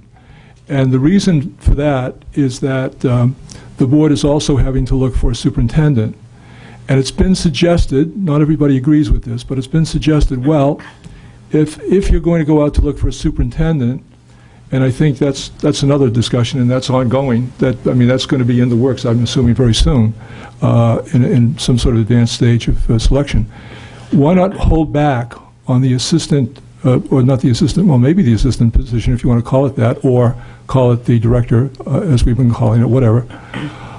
Just hold back on that for a few weeks, because you've still got all of the winter, all of the spring, and into next, and to hire somebody. You've got loads of time. But this would permit you using the new superintendent, whoever that is, to maybe have a say in who the person is that's going to be their right hand. And I think that makes a lot of logic. However, that's logical, and if it just means, okay, so we've been needing this position for a long time, I know, but it seems to me that might make for a better combination to bring in the two people together who could become the formation of the beginning of a team that needs to then carry out all of this business we've been talking about. That's the thought, but it hasn't been resolved, and it needs to be discussed by the board.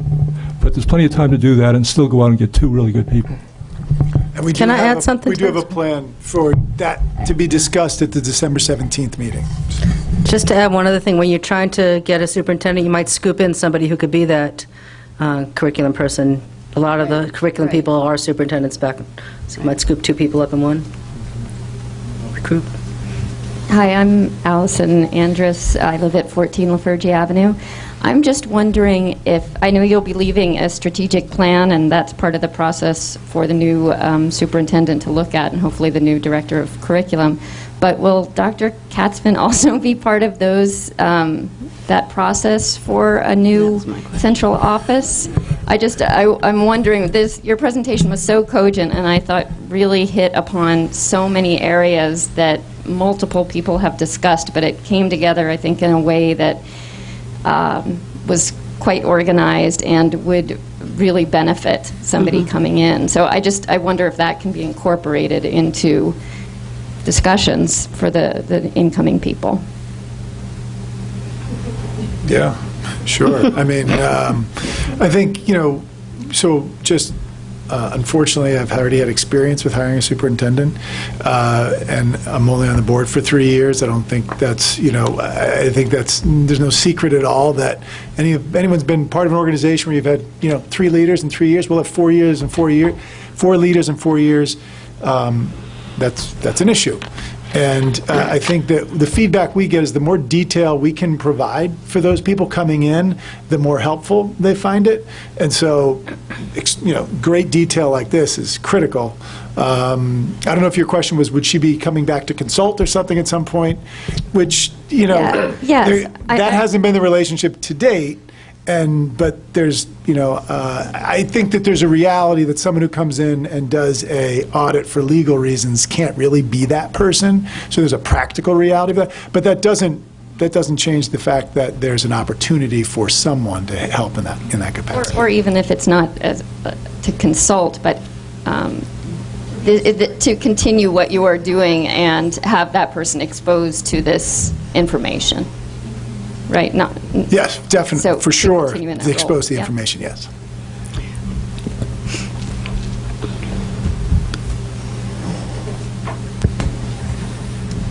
Hi, my name is Barbara Rizzo. I live at 9 Hastings Close. So we're talking about the director of curriculum and the timeline, and you're saying we're going to know about that. But then what will be the hierarchy? Like, has there been a decision? Are we still going to be, as Kate said, flat, where everyone's the superintendent and everyone else is on the same level? Or what will the hierarchy be? What will the lineup be with special ed, director curriculum, building level? How's that going to run? Well, I mean, this is all for discussion, and as the board president just mentioned, that'll take place on the next meeting on the 17th. So it'll be interesting to see what the board thinks as they get into that. But it would be my recommendation to really make sure that these central office administrators going forward have a lot of authority. And I know you were having we were having sort of a philosophical question before about top-down and bottom-up and whatnot. I think that, and I also think that whomever is hired should believe in collaboration, and the two are not mutually exclusive at all. I think that anybody, regardless of what name you give it or what authority you give it, is always going to prefer to work collaboratively and in support of the staff and the building principals and so on. And that's the way you want it to work most of the time. But sometimes, and you gave the Newark examples, there are many examples, sorry to say, but push has to come to shove. You know, if we probably, for example, institutionally, we would not have of course, the various laws that were passed to support at least the restrictive environment to push back against that or to support that. It required legal action, government action. And that's a little bit dramatic. Superintendents don't need to have all that authority. But they do need authority, and so do their assistants. And I think that should be considered in the type of candidates that are looked at. So I do have a question, Dr. Katzman. Where are you? Over here. The sound was coming from over there. I sort of echo, I was going to say a lot of what you had just stated, but I think I also want to thank you. And I think that the data that you've collected and how you've put it together has given us a huge dinner full of food for thought, much to think about and many decisions to make going forward. I guess I also wondered what your relationship would be with us going forward. Is there more follow-up, or is that to be determined, or where do things stand with that at this point? In terms of the contract I have now? Yeah. I'm done tonight. Or, I mean, I have to talk to the lawyers one more time and see if they're okay with this as a final submission. Mm-hmm. So I have to have another conversation with them. Assuming that goes well, then it's been 3 years. Mm-hmm. But that's what we negotiated in the beginning. Okay. And that's what the, whatever the correct legal term is, the agreement, the settlement agreement. Okay, that's helpful for all of us to know. It doesn't preclude future, though. No, I know. It hasn't felt like working in a settlement, by the way. I mean, it did in the beginning, but I've worked on settlements in other places, and this has not felt that way, which is good. I don't want to give anything away, but I got to tell you a story. This woman has been working on the report up until like an hour ago, I think it was just before we came in. And she's got an important meeting tomorrow morning in Boston at 10 o'clock. Oh, no. She has some schedule, I'm telling you. I will be sleep driving. No. No, I won't. Are there any more questions or comments? We should let you get on the road. I'm staying, no, I don't drive at night. Not this late. I'll sleep, for real. Maybe I missed it, but I still want to know who is the throat to choke to make sure that this finally happens. Because it's been 3 years. It's been 2 years ago that we had this exact conversation, this exact report absent the data. We all know what was coming. Nobody's surprised. Nobody on this side is surprised.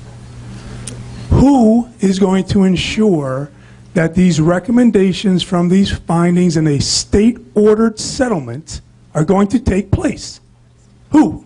Rob, I think the buck always stops with the superintendent. I think that's... Yeah, and you know, Bob, that's a mantle that for the next several months I'll happily carry. I mean, I just want to keep, as I said, I was happy to see on the report that there were a lot of areas that were given progress. Well, of course, I would like to push everything along and continue to do that while I'm here, that's for sure, and I should think whoever takes my place.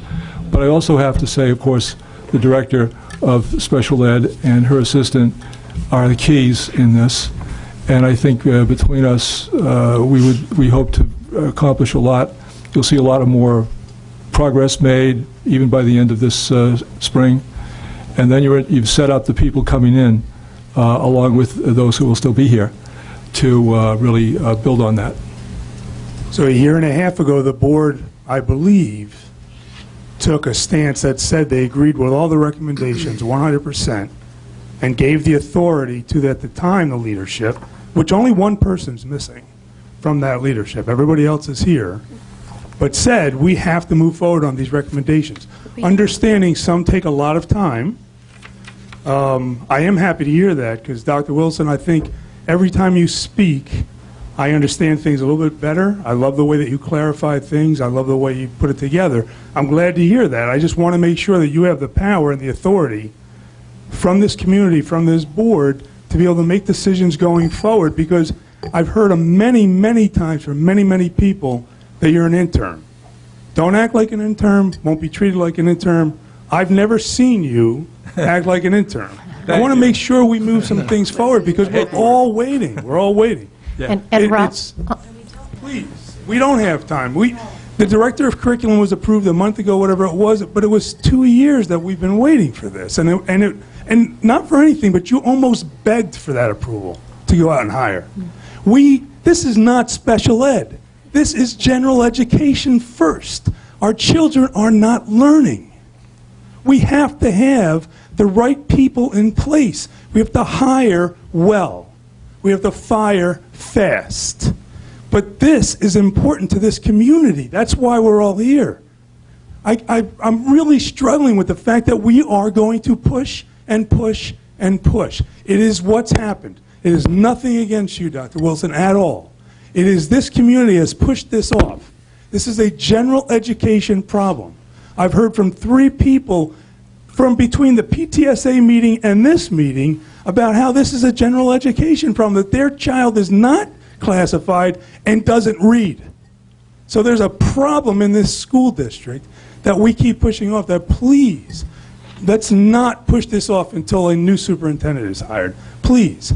Because God knows in the history that we have here, we may not get another superintendent this summer. We've done that before, where somebody for 1 year had to stay longer than 1 year. So I beg you, please, let's move this forward and have some decisions made and some action taken. It is really tough. And by the way, the one word we should be saying more and more and more, on the children, on the students, not on us, on the students who are not learning. Rob, I just wanted to address, because you were asking about what authority, and to just tell you that I think I can speak on behalf of the board, you know, one child missed is one child too many. It is urgent. It is urgent, and lives are at stake, and I believe that to my core, that literally lives are at stake. In terms of authority, superintendent has power. We passed a board resolution when we read your audit, and there were 6 recommendations. As a board, we formally adopted all 6. So the superintendent and the director have the power of the board's resolutions authorizing those 6 recommendations to be fulfilled.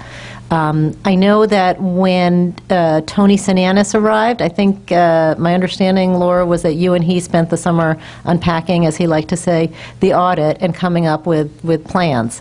You know, what happened during the year, again, was it a 1-year plan? It didn't have timelines. It should have been a several-year plan, you know, with dates, expectations, so we could measure our progress and at least set goals. And I think that's something that would be really good to do now. Like, let's take the things you said and give ourselves timelines. If we miss, if we don't make it, if we've used good efforts, it won't be a punishment. It'll be a carrot. But I agree with you. It is urgent, and we have to act. I'm going to keep going because I'm a parent of 2 children, not just a child that's classified with an IEP, but one with a 504, who is a high-performing student. I would like his district to have a director of curriculum and instruction. Yes. That is the number one thing, and we've been waiting and waiting, and it was approved. And it was wholeheartedly, we need this. And we're going to throw the old super under the bus. We're going to say that change and the constant of change makes it hard. Folks, we have to hire a director of curriculum and instruction, first and foremost. And I do understand, actually, and as a president and CEO, I understand. I would love to have that superintendent make that choice and bring that person with them. But we don't have the time to wait for that. Unless you're going to hire both at the same time, and state right now that's the plan, if that's the plan, hire both at the same time as a team, and that your consultants are out searching that way, or please, please have them both on the fast track, because we can't wait any longer. Just to follow up one more time, the understanding, at least my understanding, and I don't know about my board mates, was that we were looking to hire and have somebody come on board in February. Then I learned about a month ago that that plan had changed, and then the start date was changed to July. You know, Charlie mentioned that we're having discussions about all this, so that there are views, you know, across the board. But the ultimate decision in when to hire, the ultimate decision about hiring the director of curriculum is Charlie, because we do have the position established. And then our job, I think, is to just approve. I think just to approve it at a board meeting. So in terms of timing, that's the changes that have happened, and there really has not. There's been some discussion about it, but it's been rather limited. Yeah, I would not recommend to hire somebody at mid-year, because I, from my own experience, know that you bring in somebody mid-year, that you don't have the pull. A lot of people will not pull up their roots in the middle of the year, and you don't get as many applications. And frankly, in some cases, I have to question, if somebody really loves their job and they're dedicated to their school district and they're leaving somebody in the middle of the year, I don't know if I'd really trust that person.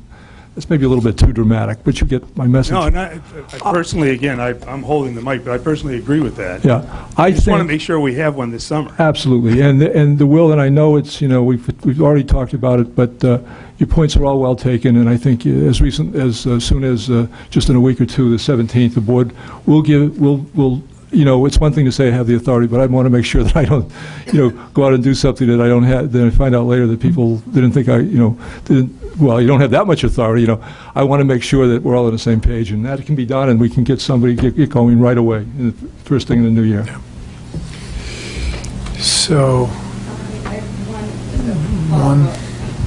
okay, last question, Allison. Dr. Katzman had mentioned that a good place to start, Allison Andrus. She already did. Lafergie,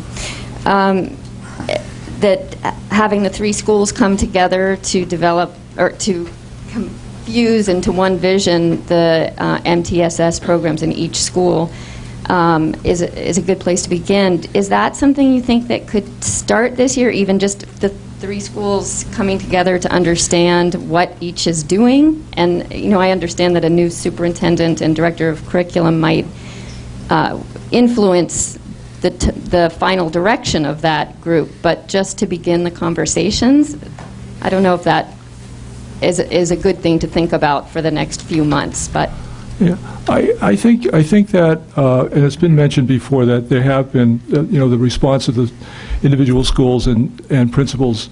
There have been a lot of cases that are very laudable, and you have to applaud that there has been progress made, as you know.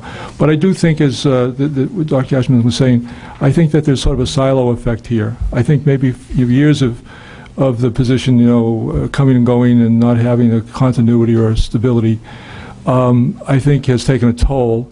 And so consequently, I think the theory is correct, that from what I see, that there is good work done in individual buildings by individual principals and teams, but it doesn't flow the way you'd like it. You would like to see much more collaboration and work between the schools as well as within the schools, and a lot of this is critical to helping to do the things we need to do in special ed and gen ed, absolutely. So that's definitely the way to look at it, and I think there are a number of things we've identified tonight and elsewhere that need to be improved and need to be worked on, and persistently and over time, hopefully sooner than later, to bring about these improvements. And that's an area that I think you've defined that definitely needs to be improved.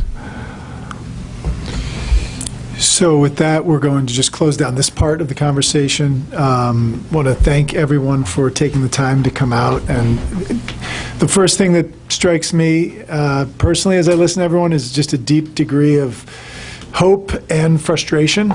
And I can speak for only me, but I think the board, having been through this process, some of us for more than a year now, some just for half a year, is that we get it, we hear you, we are really doing our best to try to drive some of these things forward. I think we have made some progress, and it's also not as much progress as a lot of people sitting out in this audience would like, and we realize that's highly frustrating. I can give you my personal commitment, and I think I speak on behalf of the board when I say that we are committed to continuing to drive this forward. I think we got a degree of recommendations last year. We moved some of those forward. I think they got even a little bit tighter, a little sharper here. I think we have some not just broad recommendations in buckets, but I think we've got some very specific ideas that came out of tonight. And so I want to thank everyone for your part in that conversation. And continue to show up at board meetings, continue to hold us accountable, continue to raise these issues, because while it doesn't always feel good in the process, we are really doing our best to help drive some of these things forward. Can I just add something? I really appreciate the parents and the SEPTA coming forward as you have. You've obviously had a major impact, and it's really, what you've done has been so important. And I wouldn't want to overlook the good work done by our team of the special ed leadership that I think is another group that we've been sort of self-congratulating a little bit here, but let's not forget everybody. So those two groups I want to take my hat off to.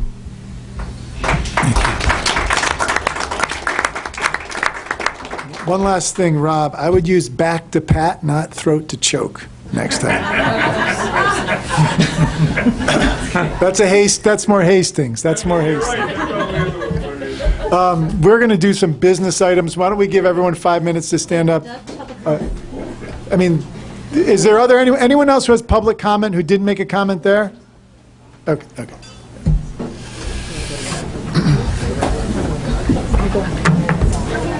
Do you think someone took it? Is that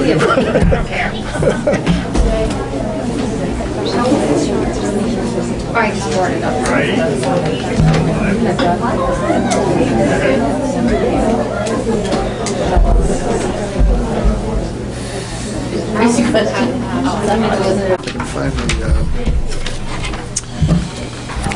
Okay, we're going to move on to business items.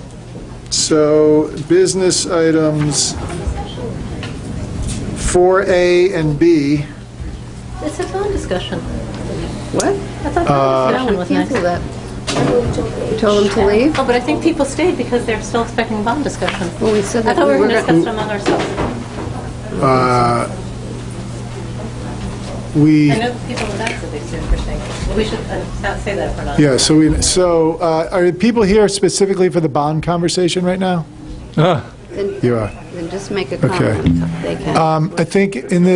I think in the interest of all of our just mental sanity right now, because we had that conversation last week, it's 10 o'clock at night, we still have some business items to go through, and we're going to have that on the 10th and the 17th as well, the bond conversation. We're going to cut that short. If someone's got a comment they particularly want to make with regards to the bond right now, to go on record and have the board hear it, that would certainly be welcome. Is there anyone that wants to make a comment about the bond right now? Okay. And wait, actually, Rob, before you do, I'll make one Board of Ed comment about it. I shared this at the forum, but not at a meeting, so just so it makes it into minutes. I've asked Joe that he and I meet together, because as you've seen, I've sent you a bunch of emails, and I have very serious concerns that the current plans don't provide the classroom space that we're going to need. And that gives me hesitation about going forward and makes me think about whether we need to, really, I don't know that we've nailed down exactly what our space needs are. And I think that to have a plan before we've really gone through that is problematic. So I just wanted to put that on record. I don't know that the current plan gives sufficient classroom space. And now your turn, Rob. Well, I think it will be good for you to talk to him, because I actually do think that the space needs have been now considered. I think it was raised. And I think he'll be able to address some of that. Did you see my email today? Well, I didn't. Because There were So too you'll many get some more on emails that, today. and we'll talk about it in subsequent meetings. Yeah, I just wanted to, by the way, Janine, I'm so sorry. It's Rob McQueen. I live at 16 South Calumet, and I did not say it last time. I think I heard at some point somebody was just talking about how the meeting on the 10th at Hillside would be very similar in content to what the meeting the last time was, and so hopefully some new people would come and all that. I just wanted to ask for you to consider to have some evolving of the content and of the presentation based on what you heard at the first meeting, input into what you're going to present in this next meeting, because I do think you heard a lot of good things from a pretty wide swath of people in the community. So it would seem to just make sense to have a little bit of that affect the content the next time so that we can start moving this forward, because I do believe you're in a very, very short timeline that's going to be really challenging, and the more that you can start to just build the plane while you're flying it, I think would be good. So I just wanted to make that statement. And I think the original thought was that we get 2 forums in, hopefully with some new people at the next one, and then iterate once we've had a chance to kind of look at the data, because the fact is the next crowd might be totally different. I was at the last bond meetings, and the first crowd was 90% turf, 95% turf, and turf got voted down. So I think we want to see if there's consistency at the next meeting, and then on the 17th we can have a much better discussion versus make a lot of changes based on the one meeting. The one thing that was in the deck but we didn't go through was more detail about the auditorium, for example, and so and all the work here, and so that will be gone through more at the upcoming meeting. In terms of the timeline, you're still looking, the board would have to pass a resolution in January. Yeah. Or late January, whatever our meeting dates are, to make that. Yeah, it's 45 days out, right? Yeah. Okay, so we will have more on the 10th and the 17th on the bond. Item number 4, 4A and B. I wasn't sure why B was separated, but... Came in late today. Okay. So people can... Okay, got it.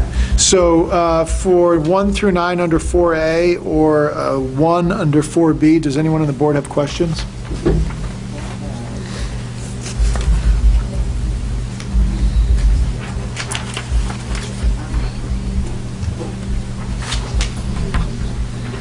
No?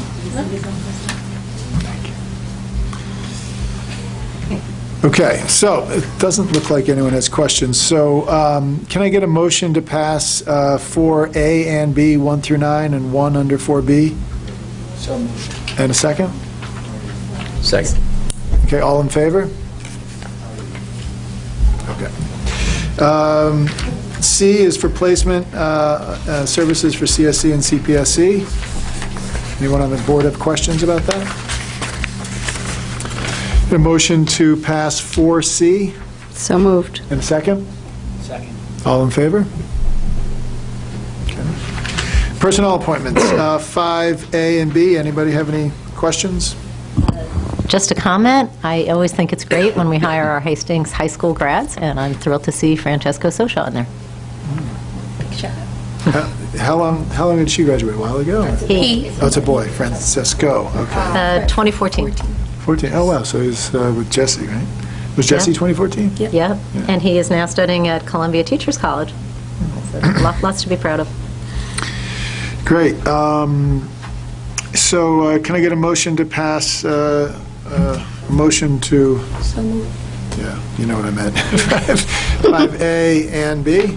So moved. A second? Second. All in favor? Okay. Minutes. Does anybody have questions on minutes from the 19th? There's also minutes here from the November 29 board meeting, community forum. 2 questions. Sorry, Janine, I'm going to pick your memory because I can't pick mine that well. I know there was a meeting, I thought it was the last board meeting, where at the end I mentioned about cybersecurity, how we really needed to be on that, and I didn't see that in the minutes for like the last 2 meetings. So I don't know if maybe I said it longer ago and I don't remember, or I just missed it, but I'd like that to be included in the minutes. Thank you. And then the other is, when I saw the minutes of the, and I know you were having trouble getting the minutes from the last one because we don't have the video, it looked like just the questions but not the responses. I didn't record responses from the board. There weren't that many in all instances. I don't have the video. You mean from the 29th? Not given it- Yeah. It was just the questions. Right. Should we maybe hold off on that vote just until we get the video, in case there's anything we need to fill in? Because I just don't, it just seems incomplete. I'm not trying to give you a whole ton of work to do, but... The comments, the comments from the public, so I can... So maybe we should just wait till the video's Go out? back and try to fill in any remarks made by the board in response to the questions. I can when the video is given to us. Yeah, I think it would be, full, and that way people can read it, There were a few questions in there that had some pretty substantive answers, so it's probably worth taking a look. So why don't we'll table that one for now, and can we approve 6A, approval of November 19 minutes? And Janine, you and I can just check on that other piece about it, the cybersecurity piece. I'll add in the cybersecurity. I feel like that was at least 2 minutes ago. And I could be, like I said, I may just not be remembering. Before possible. I feel like I checked them both, and I might have missed it. I know, it wasn't that long ago, but it wasn't quite that recent. Yeah, I kind of remember the, Maybe, Janine, maybe we can even just do, I know we can search in the minutes. Maybe we should just search for cybersecurity, and we can see if it comes up. I'll add it into wherever it was mentioned. Thank you. okay, yeah, it was not there. No, because you and I were talking about it. So I feel like it may have been either that first, it wasn't the last. I think we'll sort this It might have been the one meeting. out. Maybe the meeting So I we get missed on the cybersecurity added. Can we, Maybe, I just can't. can we approve 6A, approval of November 29 minutes? Do I have a motion, November 19 minutes? Do I have a motion for that? So moved. Second? Second. All in favor? Okay. Second public comment? Nothing about anyone, Board of Ed comments? Yeah? Okay. I have just one comment, and I was going to say this, but I agree with Jeremy that I wanted to hear from the audience and hear what their questions and comments were, but we heard a lot about what the administrators and the school leaders are doing and not doing, and I understand that that was the parameter of the report that was prepared by Dr. Katzman.